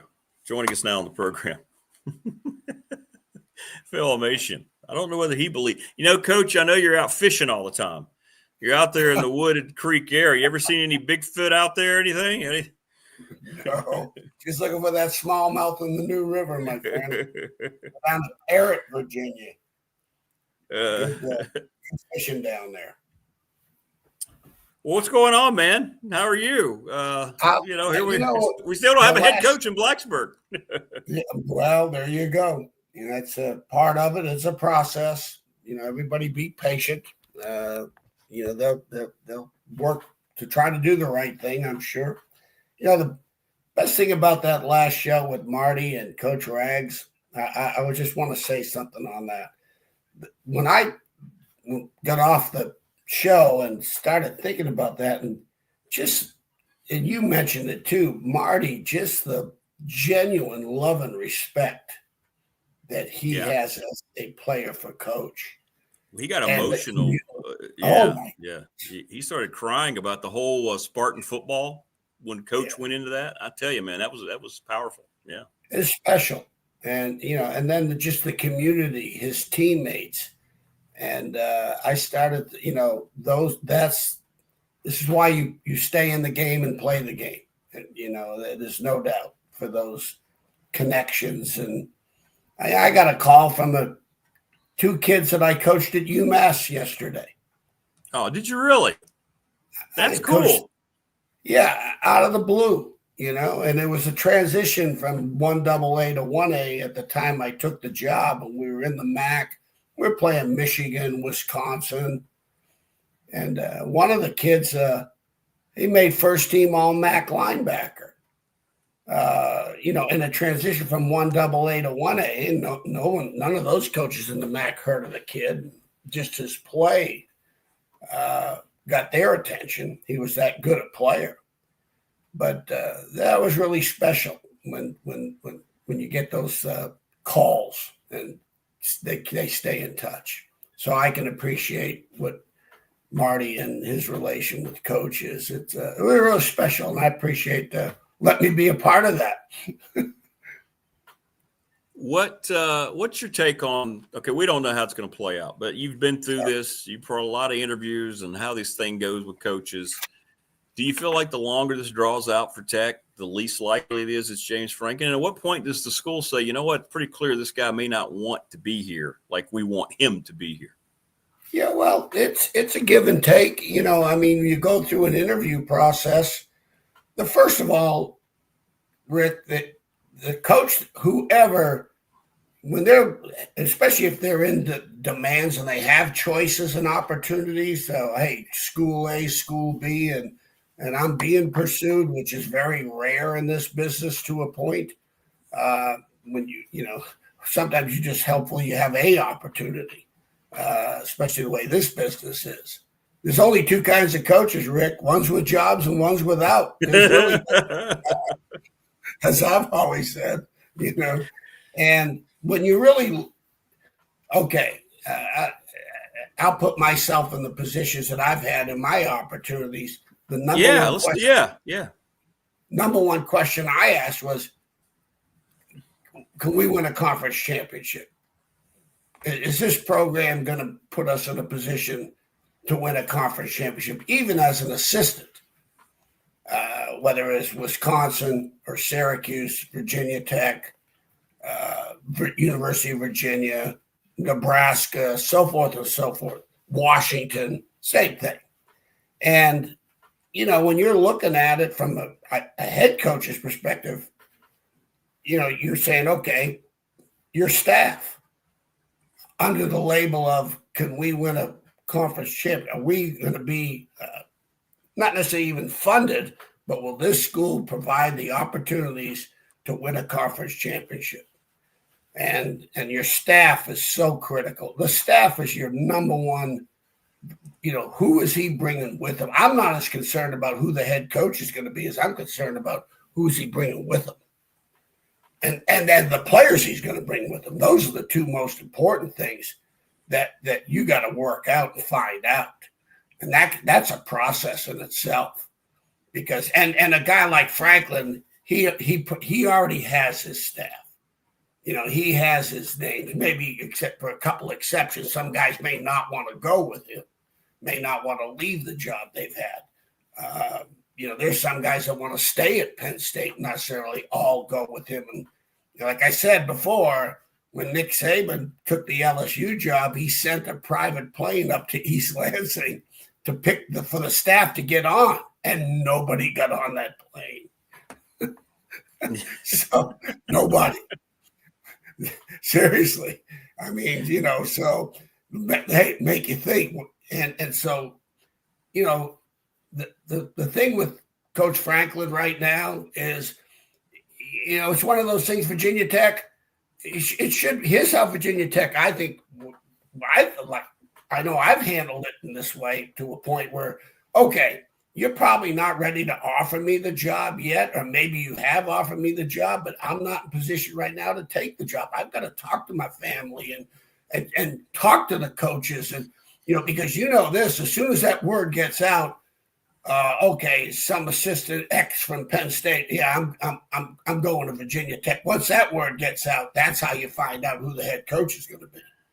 The assistants that he starts calling, will you come with me? I remember I was sitting there. I was in East Carolina. We were 8-3. I get a call from Lou Holtz, who'd just been fired at Arkansas. He'd actually been fired. Coach Broyles fired him. So I get a call, and I was supposed to go out to Arkansas and be the secondary coach, and that's a whole nother story, and it's hilarious. I had the Arkansas job for 10 minutes so, as a DB coach. That's another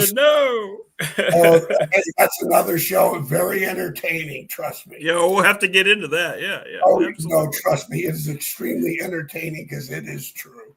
So he calls me, and I was real disappointed because I was excited about going out to Arkansas. And he called me up, and I had played for him, and he said, I just took the Minnesota job. The worst job in the country. They lettered 2 punters. That's how bad they were on offense. I mean, they were averaging, giving up about 40 points a game, whatever.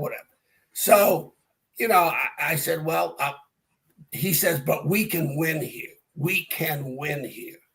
And then he got, all of a sudden he's putting a staff together that was a great staff. John Gutekunst, the former Virginia Tech D coordinator, went up there to be his DC, ended up being the head coach. But we took the job knowing that we could win there. We had an opportunity to win there. And we had the confidence in him that he would turn this program around. And in 2 years, he did put them in a bowl. A 1-10 team. We won 4, then won 6, and then he took the Notre Dame job. But this is a process, and I'm not so sure that, okay, Coach Franklin, if he says, hey, if you offer me the job, I need some time. He's already probably told him this is going to be my OC, this is going to be my DC, this is going to be my GM. He's going to bring the GM with him. It depends on you got to make sure you're operating from a position of strength, and that's both parties. That's the whole key. Always operate from a position of strength.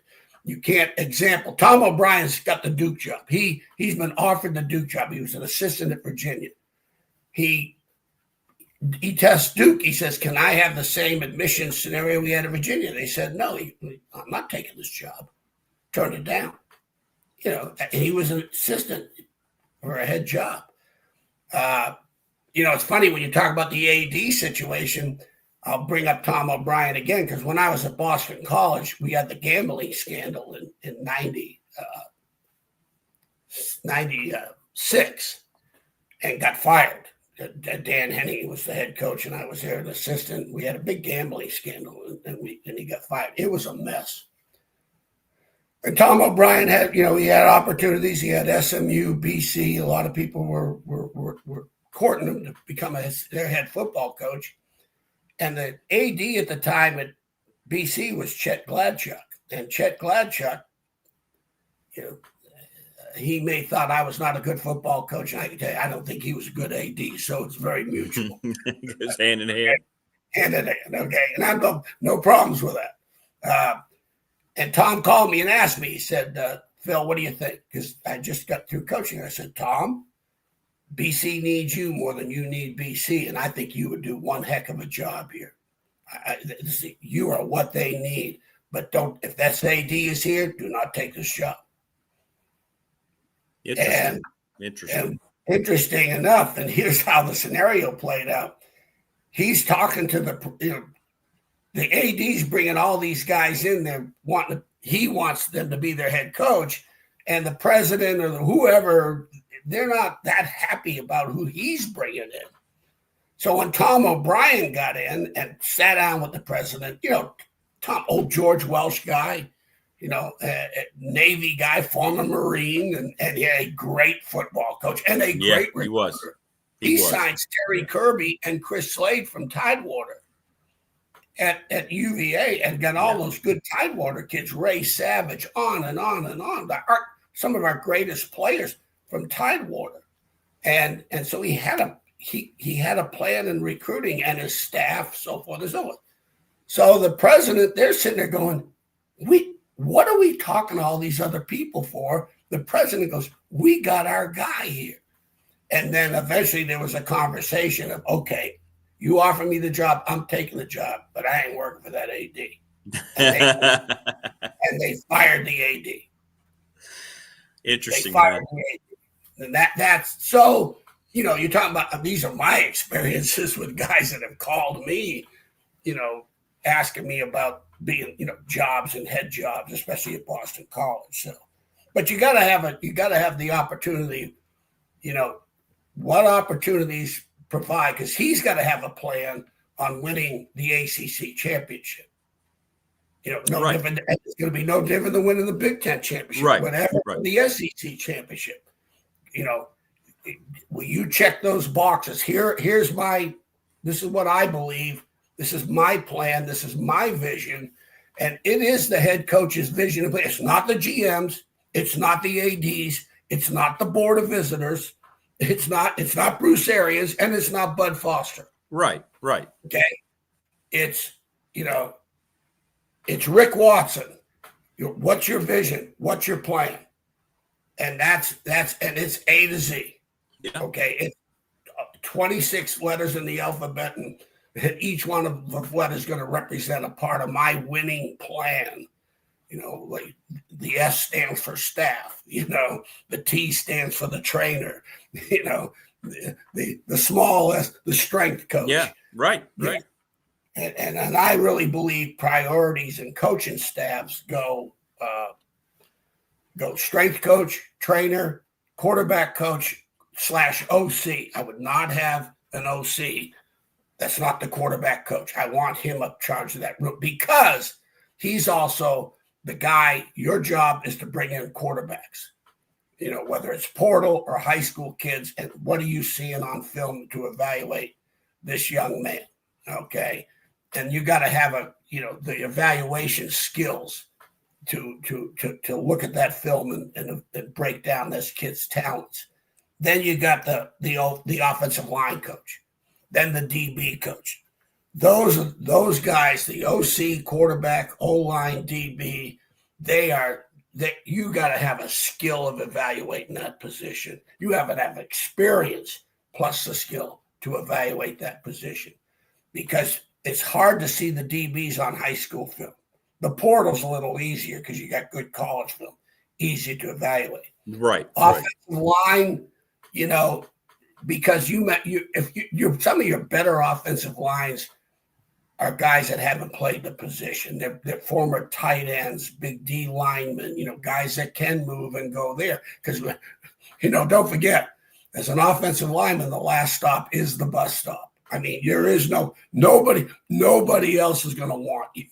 You are the redheaded stepchild when you become an offensive lineman, as Coach Saban used to say.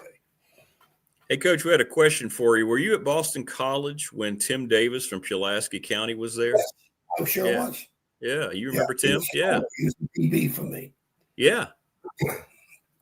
I sure was. Yeah, he's a good player. Yeah. We had a big national. It was a national gambling scandal that mafia involved and bookies from the students at BC. It was a mess. And that's probably the biggest. You talk about infection of a locker room. Oh my God. No, drug problems, that's an individual thing. Gambling, that's a team. Yeah. Yeah. That's pretty bad. That's bad. How much do you think, this is just speculation, but if you were a head coach candidate and you went into a tech situation and you're looking at what they did with Witt, the AD, right? He's not going to be part of football. He's 0 for 2 in coaching hires. How the power structure is going to set up. How much do you think, let's say Franklin might be having concerns with that? Because Tech's all in on Franklin. He's just not all in on them right now. So how much would that bother your thinking? I know you'd want to get the lineage of power down, but what are you doing exactly with that? That's huge. Right? Huge, Rick. No, it's huge. You don't want to answer to multiple. If you're answering to multiple people, it's a bad job. If you're answering to an assistant athletic director in charge of football, it's a bad job. Okay? All right. Mike London's at the University of Virginia, takes the job. Now, he takes the job on their terms because, what terms are you taking the job? If you're a Brent Pry or a Mike London, you're an assistant coach and you get an opportunity to coach at Virginia Tech, you're taking the job under their terms. You're not going in saying, I want this, I need this, I need this. You're not. Because they'll tell you, hit the road. Okay, so you take the job under the circumstances that you shouldn't take the job. All right. Then next thing you know, Mike's at Virginia, and I'll share this story because I signed Mike at Richmond. I knew Mike.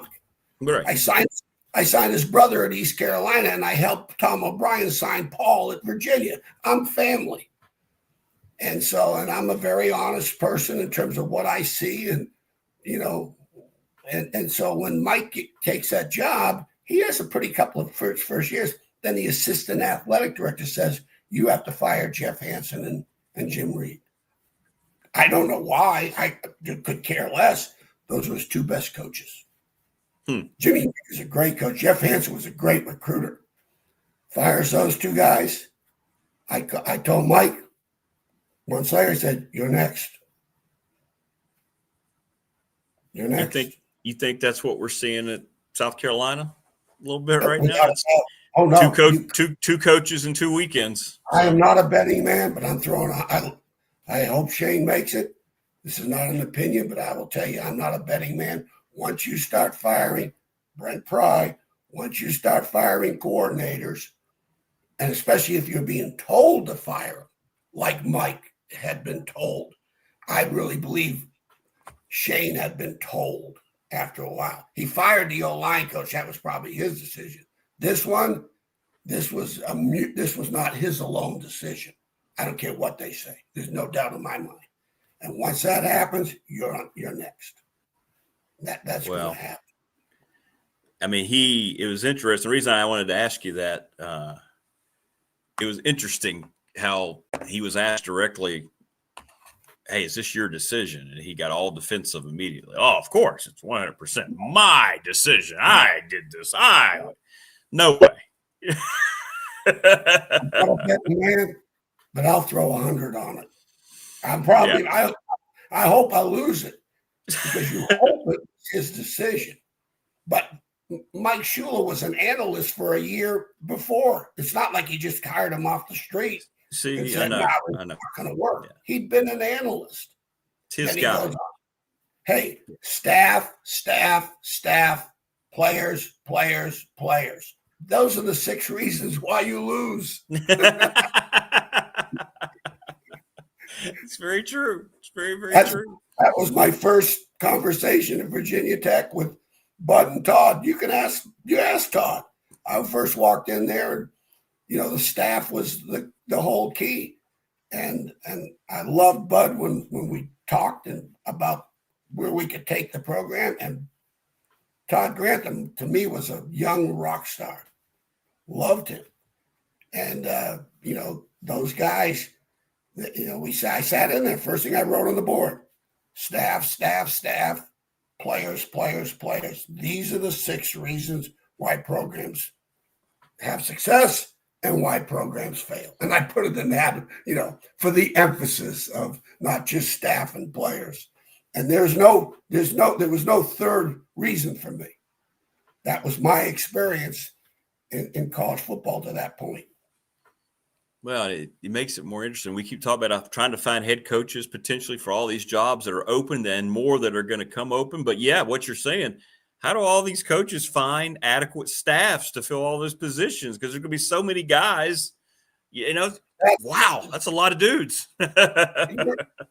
your money pool, for the head coach, that's fine. He's going to have his deal. But a lot of times, I'm sure Coach Franklin's going to sit there and go, okay, this is, I don't know if he's going to bring Jim Knowles with him, the D coordinator, or, but you got Marcus Hagan sitting up there at Penn State, former Virginia player, Hampton High School. I'm sure, I'd like to believe he's had an influence on the recruiting to Penn State for the Virginia kids. And then you got Poindexter. Okay. If I'm Franklin, I'm bringing Poindexter with me, and I'm going to name him defensive coordinator. And I'm bringing those 2 with me. Hopefully they would come. Back now, to their state. That's the home run. That's the home run. If I'm at the University of Virginia, I'm not happy with the Franklin hire and those 2 guys are part of his staff. Okay. Now competition makes everybody better.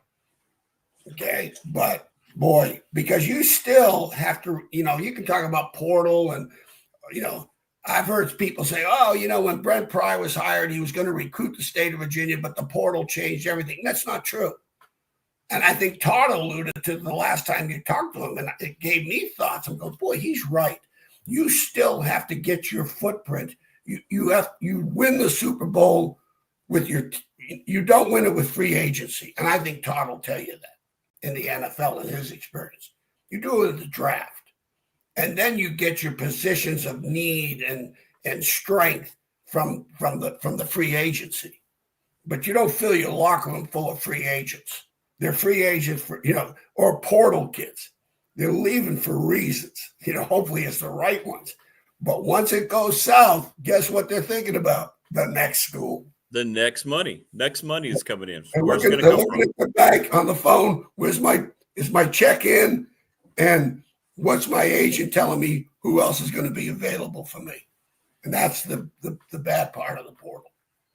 And that's what's hurting some of these coaches, right? Because they're not used to this yet. College coaches, they're not used to doing NFL type free agents. That's exactly what it is. So those evaluations become so important on so many different levels because you want a guy that's not, I know how hard it is, but boy, oh boy. I mean, look at Carson Beck. You know, he's got from what we know, he's the highest paid portal guy to come out as a quarterback. And all he's doing is throwing his team under the bus. He threw his coaching staff under the bus on Saturday after the SMU game. I mean, it may look good on paper, but boy, oh boy, trying to recruit that fit and that evaluation, and that guy has just let his head get blown off. And I saw some comments from his teammates that he's not going to have the respect of his team after the things that he said on Saturday. Listen, if he was good enough, he'd still been at Georgia. That's exactly right. I don't care. You're going to leave Georgia to go to Miami? Yeah. I'm not. If I'm at Miami, I'm not taking him. Yeah. Yeah, right. I'm not taking him. Think about it. If he was good enough, listen, Kirby Smart wants to win games. You think he's going to let a quarterback go? No, he's not. No. Let's just take a deep breath here, Rick. No, it's like reasons probably beyond football, and I think revealed themselves a little bit after the adversity of Saturday's loss against SMU when he threw the pick. Well, that's the question I have about Penn State and James Franklin. There's a reason the guy, a year after he had him in the playoff, they were willing to say, see ya. Oh, $50 million? Guess what? We got it. Well, and Rick, here's food for thought on this. You listen, and I don't know. Noah spelled K-N-O-W. For me, I don't know. Yeah. But when you look at, okay, let's say the portal, like I've always said, the portal, 60% of portal kids are being told to leave. They are. Yeah. If They they got 2,000 portal kids, 60% of them, they're being told to leave. Okay. Then you can go 20 and 20, 20 portal kids that can really affect your program and 20 guys that can give you depth in your program. Percent out of the 100%. All right. And the thing about the portal that really, when you're looking at, and I've talked to a couple of GMs, you stay away from the Alabama, the LSU, those kind of guys to a point because the first team guys are not leaving. If you're a starter at Notre Dame, Alabama, LSU, they're going to give you the money. Well, Why I'm not leaving to go to Virginia? If I'm starting at Alabama, or go to Texas A&M if I'm starting at Alabama. So where do you want to go in the portal? And one thing Brent Pry did, I will give him, he did a great job of the portal, because look at the kids that were drafted in the NFL last year. But if they had 7, I think 6 of them were all the portal kids. The running back, the receivers, the guys he brought in from Middle Tennessee State, ODU, North Carolina A&T. That's where you want to go to get the portal kids. You don't have to pay them a whole lot, okay? But if they do, but be prepared to have them do really well so they can have their payday. When Bashal Tutin does that kind of performance, I'm paying him for that performance. Kyron Jones, this is not his fault, but he only had 2 starts. How could they evaluate him as a quarterback that's going to win an ACC championship with 2 starts? Right. Virginia's got a kid with 18 starts, and look at the difference. It's two ships passing in the night. Yeah, you're right. You're right. So you got to be careful with the portal, of how you get those SEC guys. No starters leaving a SEC or a Big Ten program because they're going to get paid. That's right. That's right. You're getting the kids that aren't good enough to start for them, and they got problems. They're bringing the problems with them, and they will quit on you later on. Because sometimes to me, portal is quitting. And once you know how to do, and I always said this, once you know how to do that, you get good at it. Yeah, you're right. You're right. Once you portal, you know how to portal. That's true. You That's get true. good at it. So that's what I see. But yeah. It's going to be fascinating. It's going to be fascinating. Coach, listen, I really appreciate you jumping on twice this week. I know we kind of it was worth it on Monday. It was worth it on Monday, everything that was going on there. But thanks for coming on again today, man. I really appreciate it. Well, you're welcome. And I want to, hey, all the Wahoo fans, get out there and support that football team. If you can't support this team, don't sit there waiting for basketball. This is a good football team. Absolutely. What Virginia's got to do, they got 3 games left. They got to go 1-0. The next 3 games are all beatable, and they all can beat Virginia. That's right. Don't give. Just like I always tell coaches, don't give them a reason to fire you, and all it takes is one. Yeah, all it takes is one reason. That's don't right. Give the committee a reason not to pick you at the end of the year. And I don't care what they say. Right now, they could have them the 20th team. Who cares? You win the next 3 games, go to the championship game, win the conference. You stick your tongue out at them, go, you have to take me. We're in. You got to take me now. Right. You have to take me. And that's their destiny. They control their destiny. Coach, have a great rest of the week. I'm sure you and I will talk before next week. But thanks, man. I hope so. Hey, take care. Good luck with the basketball, by the way. Thanks, man. Tell Coach Grantham I said hello. Give him my best. I will do it. Thanks, brother. We'll talk again soon. Cool. Yeah, that's good stuff from Coach Elmassian, man. You just learn. You sit there and you absorb all that experience, man. Hope you appreciate it. Hope everybody just gets a chance to listen to Coach Elmo. It's good stuff, man. But he's got a great perspective on it. You think about UVA, they've won all these close games. And speaking of taking portal guys, now they did take a lot, to Coach's point, but they found guys who play hard and don't tighten up and play together, right? So they've got the right mix. So that's another reason that Tony Elliott did a great job of evaluating not just the talent, but what Coach Elmo said there. I mean, these guys are playing hard and playing together. So there you go.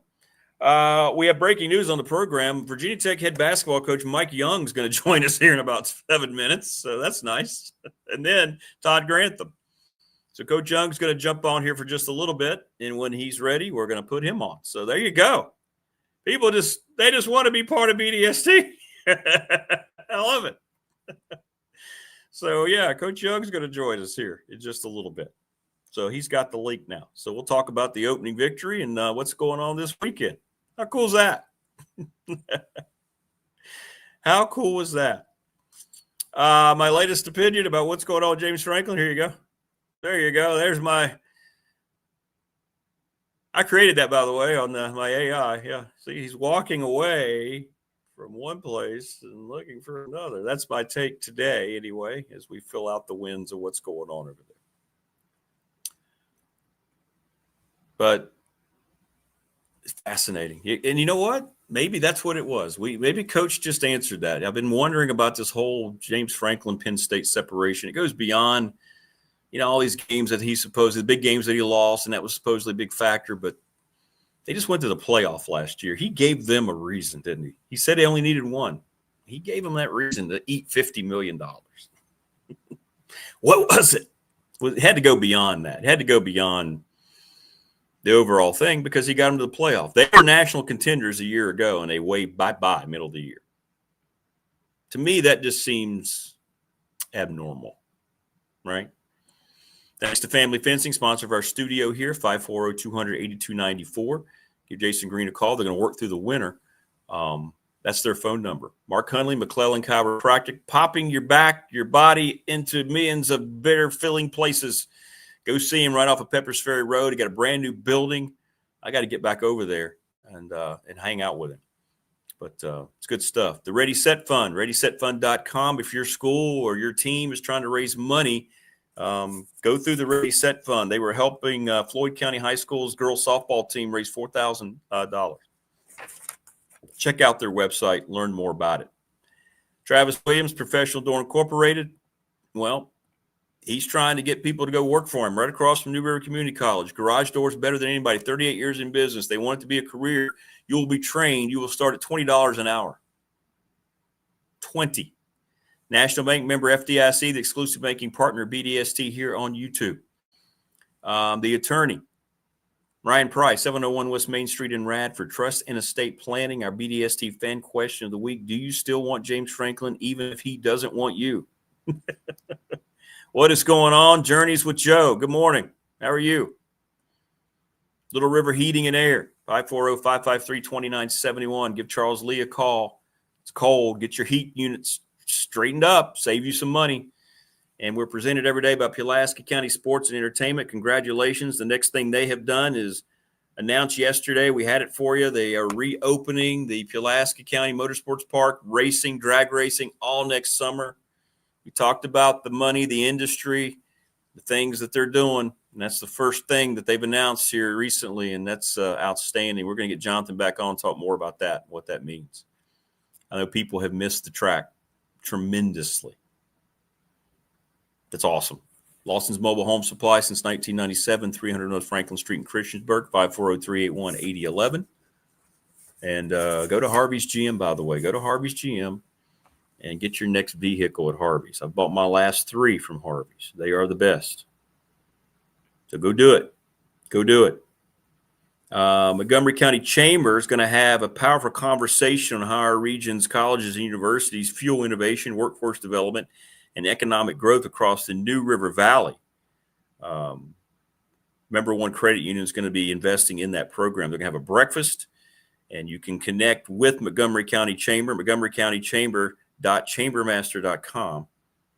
Our president down at Radford, Dr. Brett Danelovich, is going to be there. Dr. Robert Brandon, the president of New River Community College, and they're going to have folks from VCOM there. That's Thursday. Tomorrow from 8 a.m. to 9:30 at Warm Hearth Village. So there you go, $30 for members and $50 for future members. And that's the MCCC Eggs and Issues on November the 6th. Good stuff. And give the NRV Super Bowl call, 382-5525. Reserve your lanes today. 25 years in business. No, it's not Arkansas. We're in Virginia, Journey. Is there Pulaski County in Arkansas? That's cool. Didn't realize that. That's awesome. Pulaski County, Virginia. Yes. It's just like George. He's not Penske material. I hear you've been doing great things with the Penske file.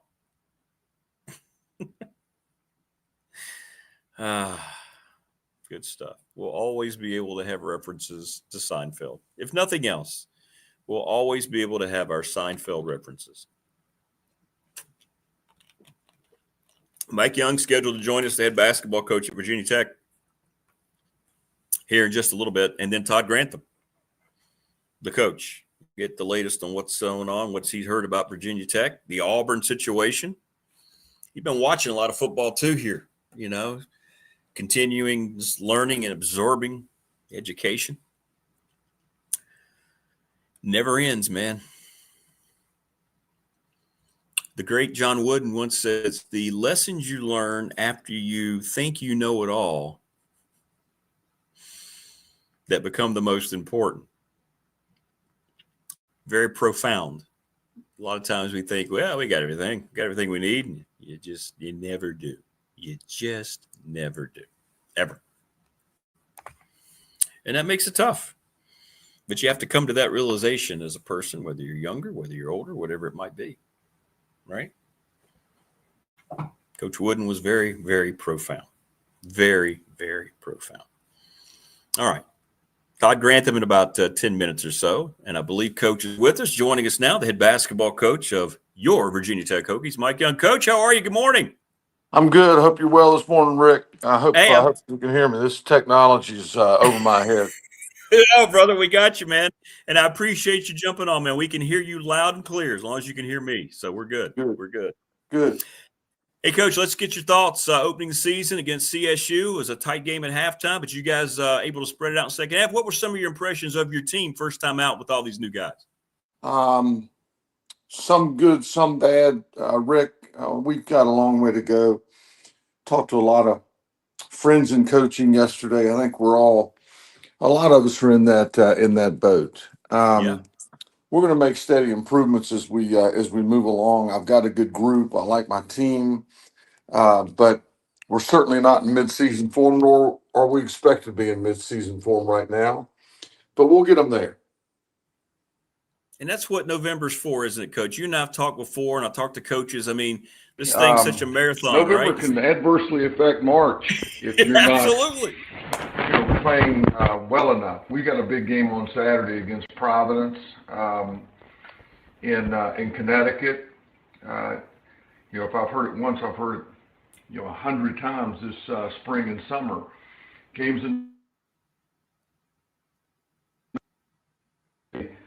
here throughout the season to put ourselves in the best position possible to go to another NCAA tournament. Yeah, that's a great point. As Mike Young has joined us, the head basketball coach at Virginia Tech, as the Hokies are getting revved up here, Coach. And let's talk about when you went out and you looked at the roster and some of your needs coming in. What were some of the things you really wanted to hit for your 25-26 squad? Wanted better movers, and we checked that box.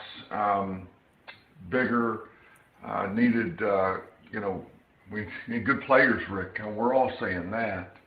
And I think with the addition of Dallas and Hansberry, Bedford, others, we have, fulfilled those needs.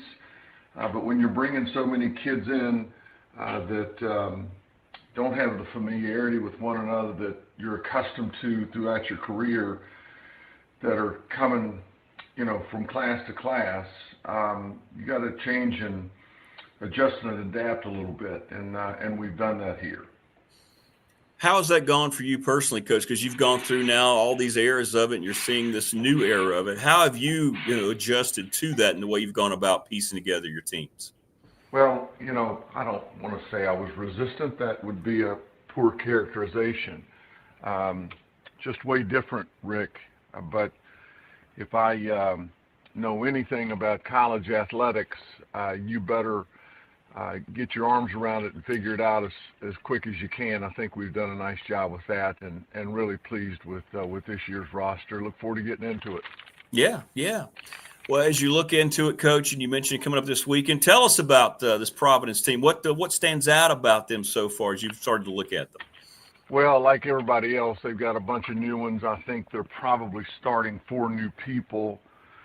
They got a kid from Vanderbilt who scored 16 on us here last year, Jason Edwards, who's really a dynamic cutter, scorer. Never met a shot he didn't like. Big kid in the post is a shot blocker, ball screen roll, dunk guy. Duncan Powell, that we're familiar with from Georgia Tech, is a good basketball player, step out and shoot it. Good size. I think Kim English is a really good basketball coach. So we've got our hands full. But we do look forward to getting up there in a, second game of the year, but an important game, and we'll be ready to compete.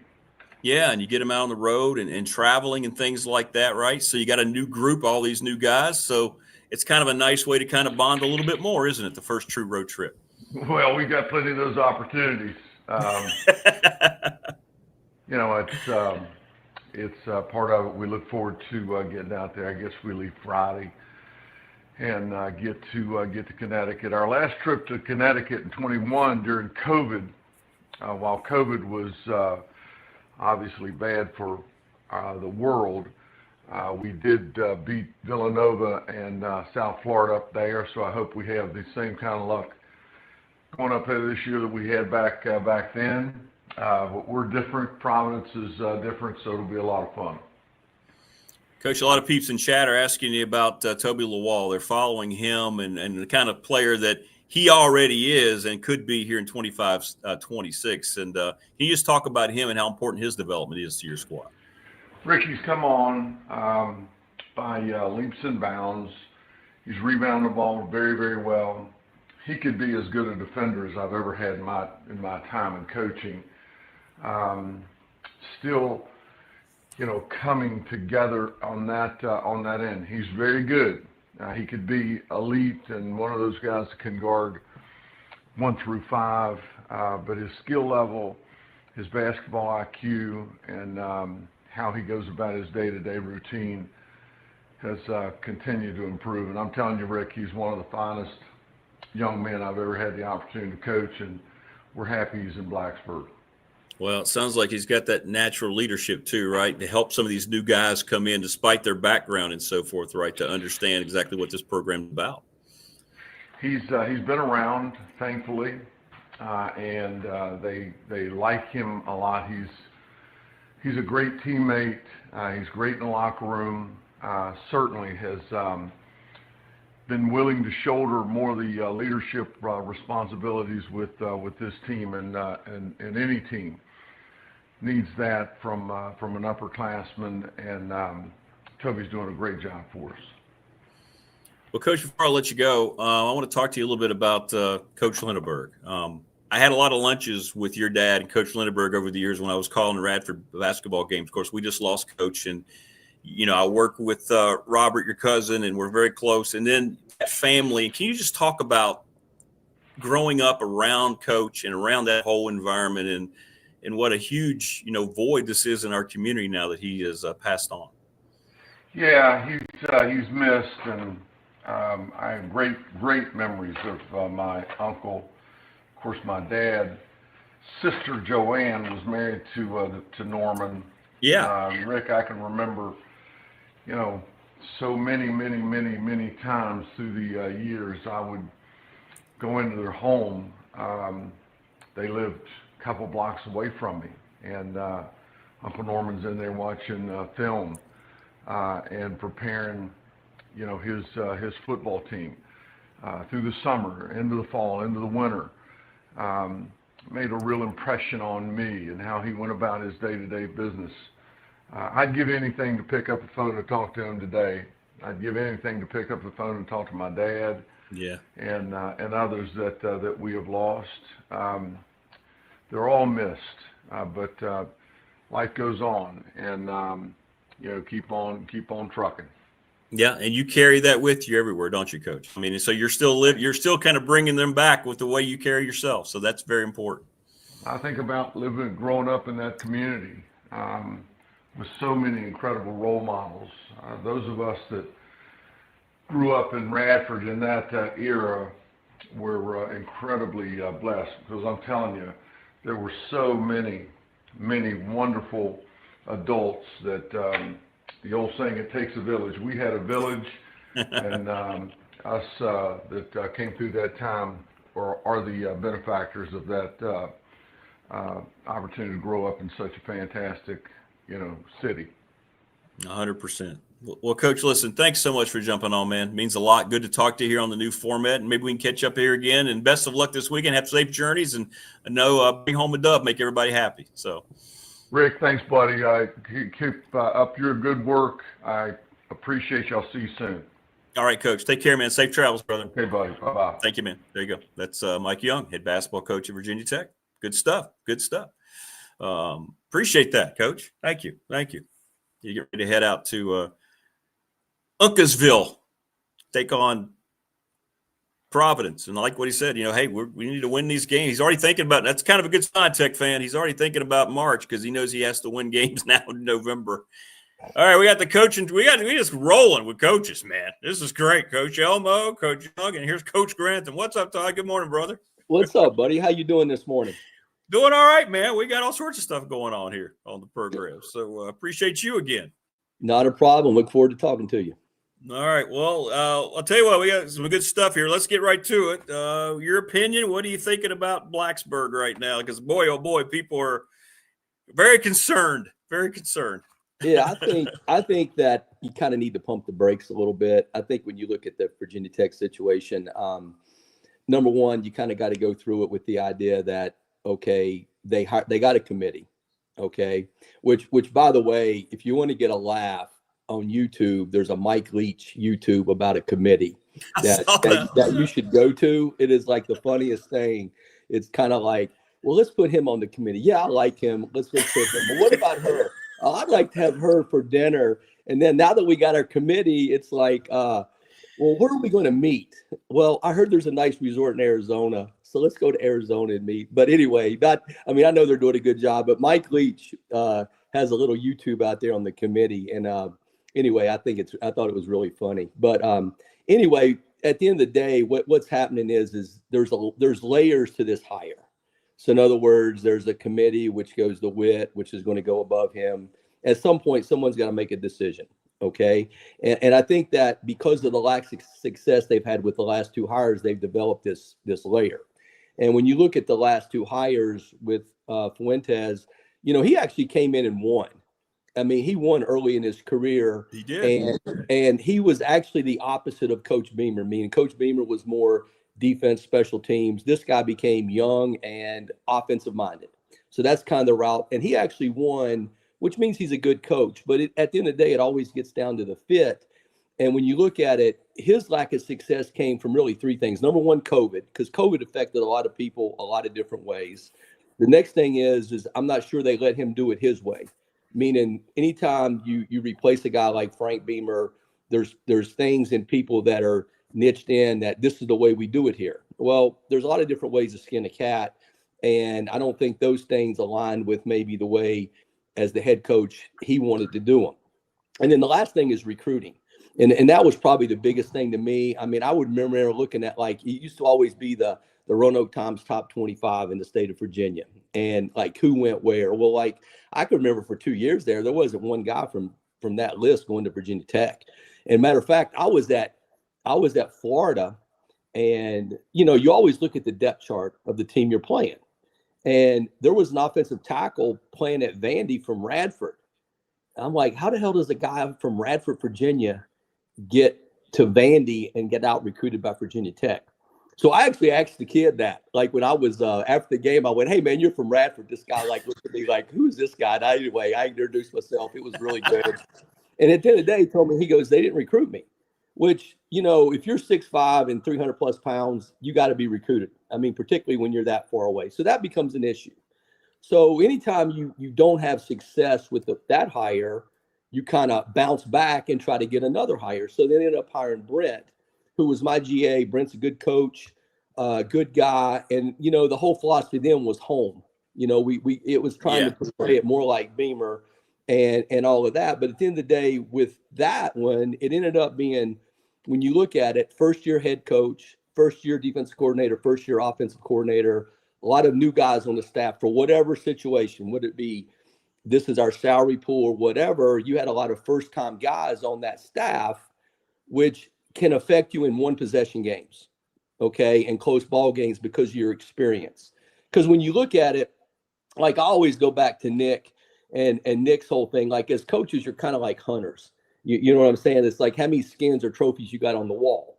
Well, what happens is, you may be a hunter and you may have this success, but at some point you're going to have scars. You know what I mean? So you may not be the hot guy. Because if you go back to Nick and looking at who he's hired as an offensive coordinator through his years, I mean, he hired Lane Kiffin, who had really been fired. He hired Steve Sarkisian, who had been fired by the Atlanta Falcons. He had Brian Dable and Bill O'Brien. All of those guys were kind of like guys that had experience and weren't really hot, but they had knowledge, and Nick knew that, and he knew he could that would help their program. Okay. So getting back to the Virginia Tech situation, I think the biggest thing is hiring the best guy.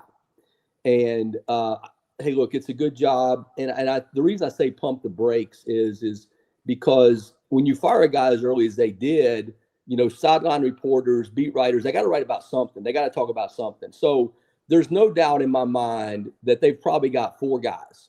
Okay. And I would not be shocked if Franklin's number 1. And it could be as something as simple as they could already have met with him and, meet with him, and someone says, "Hey, he's impressive." Well, impressive doesn't mean we're going to hire him. He's impressive.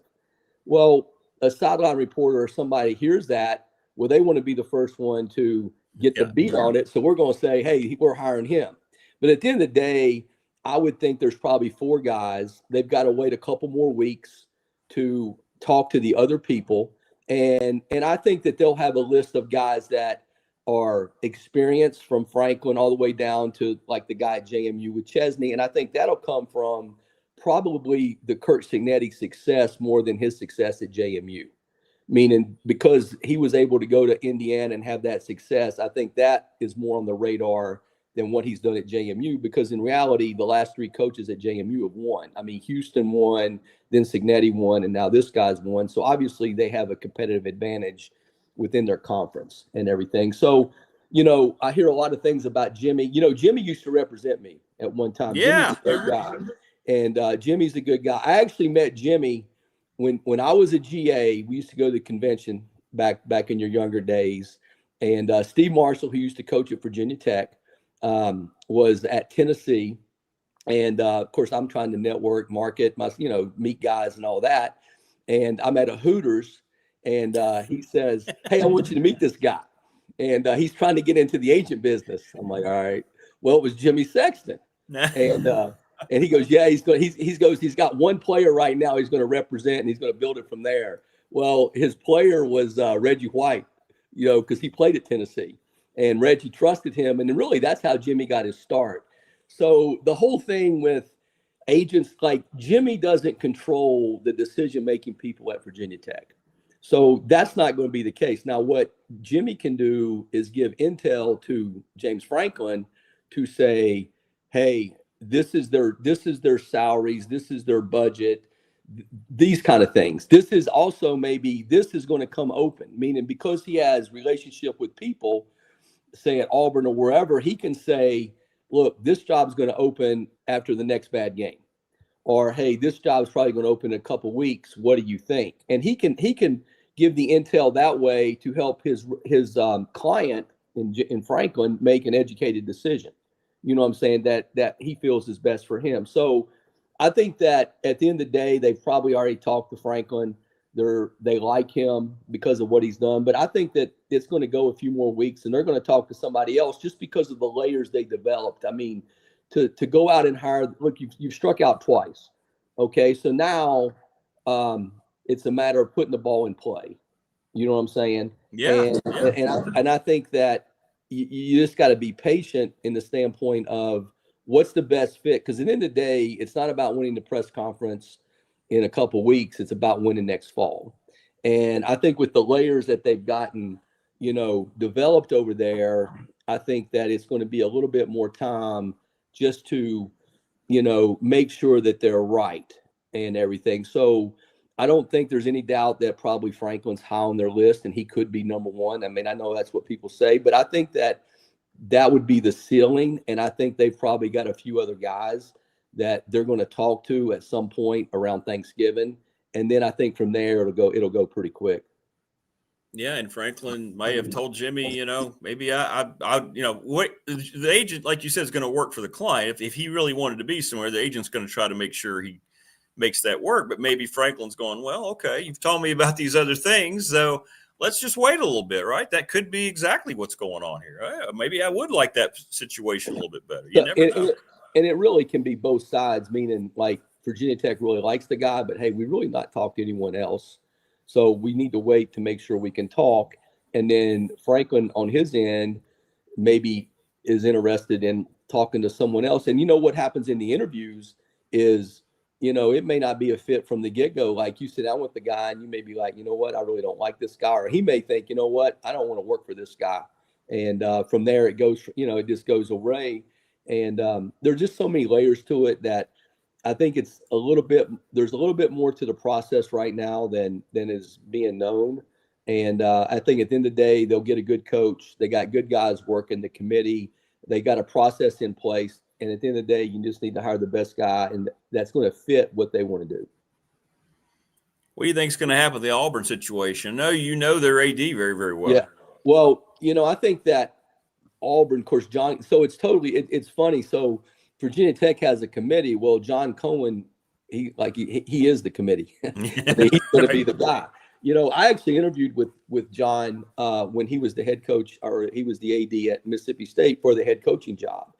And basically, it came because of the fact that the way we turned around the program at Mississippi State, and then we went to Florida and had turned that around. And actually, we were in our second New Year's Six bowl game. And, you know, it was a great, like everything from the infrastructure to what's your vision, how are you going to recruit, you know, those kind of, I mean, those were all the questions that were asked. And it went really well. But at the end of the day, you know, Cohen was like, you know, I like you, but I've done my analytics. You know, John Cohen's a baseball guy. And, you know, baseball people are all into analytics. And he was like, hey, you know, I've done my analytics, and, you know, offensive coaches make better head coaches than defensive coaches. And I was like, okay, well, I'll make sure I tell Nick Saban that. And he was like, well, he wasn't a defensive coordinator when we did the search, meaning like you can only go back. That's what I'm saying is analytics are human algorithms. And he was already a head coach before we did the application. And but if you look at his hires, you know, he hired Joe Moorhead, who was an offensive coordinator at Penn State, was the hottest guy. Then he hired Mike Leach, who was an offensive guy that ran the offense. And really, he hired Leach. That wasn't really his initial thought. But what happened is Lane was hired at Ole Miss, and that was kind of a splash, you know, from his personality, being an offensive guy, that kind of thing, that initially John was not sure he was going to go that route.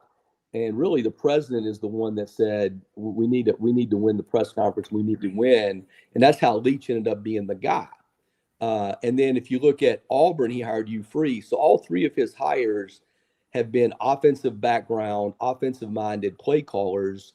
So unless he changes his analytics or his thought process, he's going to end up hiring someone with an offensive background that is really involved in the offense. So, you know, we'll just have to wait and see what happens with that. I mean, if you look at the guys now, I mean, I don't know all the candidates, but obviously the guy South Florida would be a guy that fits that mold. I'm sure John Gruden gets mentioned for everything that is offensive minded. He is. So at some point he'll be mentioned. I don't know if that'll be serious or not, but that fits the criteria of what he's done in the past. But I just think that it'll end up being an offensive minded guy from that standpoint. Todd Grantham joining us on the program as we're just breaking down these jobs. What about LSU? Is that, I know it sounds like an easy answer. Is that a good job considering the environment around that place? And you look at the lineage of coaches, some that won national titles they fired. This guy Brian Kelly was 20 over 500 and they let him go. What's going to happen there? What do you see at LSU? So I think that, first of all, when you talk about like, hey, am I going to take a job or not? And I really got to go to my situation, the way I've done it from my experience to answer that question. So like when I was at Florida, you know, I had an opportunity to go back to work for Nick. I mean, it was right after they had gotten blown out by Ohio State. At 7:30 in the morning, my phone rings. And, hey, boy, what are you doing? Which as soon as Nick calls you, it's like he wants something. It's not to say, hey, how you doing? Let's go fishing or anything like that. It's like, all right, what do you want? So anyway, I had that situation. And I had one with the Bengals with Zach Taylor when he first went there. So when I went to make a decision on those, the first thing you do is you talk to your wife. Okay. And if she says, oh, hell no, we ain't going there, well, then that's going to be issue number one. I was very fortunate. My wife was like, whatever you think's best, we'll do. I'll support you. So that made that easy. Then you got to start thinking about your kids. Okay. And then the younger they are, the easier it is for you to move. Once they get older, it becomes more difficult. The reason I bring that up when you talk about LSU, the hottest name is obviously Lane. And, you know, if you look at Lane's in Oxford, which right now, that like he's king there. They're loving it. His family is now together there for the first time in like 12 years, you know, wife, kids, everything. So that's hard as a coach that your family's not there for you. His son is, you know, a sophomore in high school right now. He's a 2028 kid. He's a good quarterback and he'll get some offers and he'll get some looks. But he's a starting quarterback at Oxford High. So at the end of the day, when you look at the dynamics of that, is LSU really that much better of a job than what I already have when you think of everything? Okay. So my answer to that is I say no. Like, I personally don't think Lane will leave for LSU or Florida. I think at the end of the day, the only thing that will make him leave is a place that he feels is an easier path to the playoffs. Okay. And then when you talk about LSU in general, the one thing that I thought was interesting is when the interim head coach talked the other day about, the defensive coordinator wanted some more physicality in practice. Yeah. And, sometimes, and this is offensive coaches sometimes, it's not the NFL. Like, college guys got to be developed. And you have to beat on each other, and you got to get after it during the week. You can't just show up on Saturdays and play. So that comment led, because it's changed, because nowadays you don't necessarily have the depth at scout team linemen that you did before. So how do you develop guys? Well, you develop guys by going good on good. Like when I was with Nick, even at Oklahoma State, one thing Coach Gundy changed that we did was we went good on good for a couple periods on Tuesdays, because it's still about blocking, tackling, and the physicality of the sport. So that comment made me believe that they had probably not been going that route. Okay. So from a internal, decision making, it looks like that maybe some of those things need to be changed. As far as a job in general, it's pretty obvious. I mean, Brian Kelly won 70% of his games there. But at the end of the day, if you don't get to the SEC championship and you don't make the playoffs, your days are numbered. So, at the end of the day now, I think that coaches that have options are going to now look at more, what's the easiest path to the playoffs?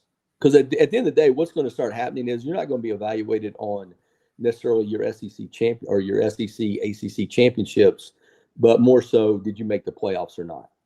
And I think that being that the SEC in general, very tough conference, and with the NIL the way it is right now, I think it's going to be harder to get there. And I don't necessarily know that they have an advantage over anyone else. So I think it's a good job. You get good players. Nick won there.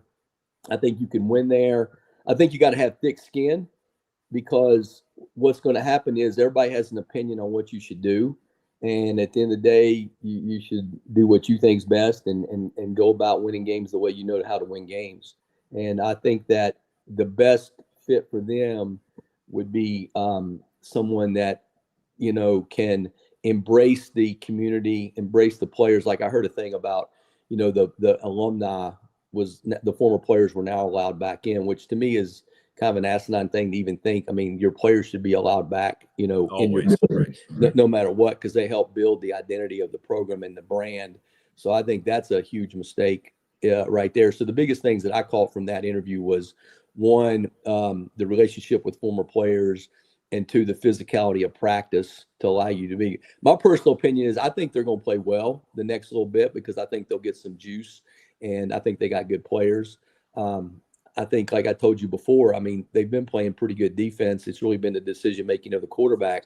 So from that standpoint, I think they'll end up with somebody that will embrace the program there and create some excitement with the fan base.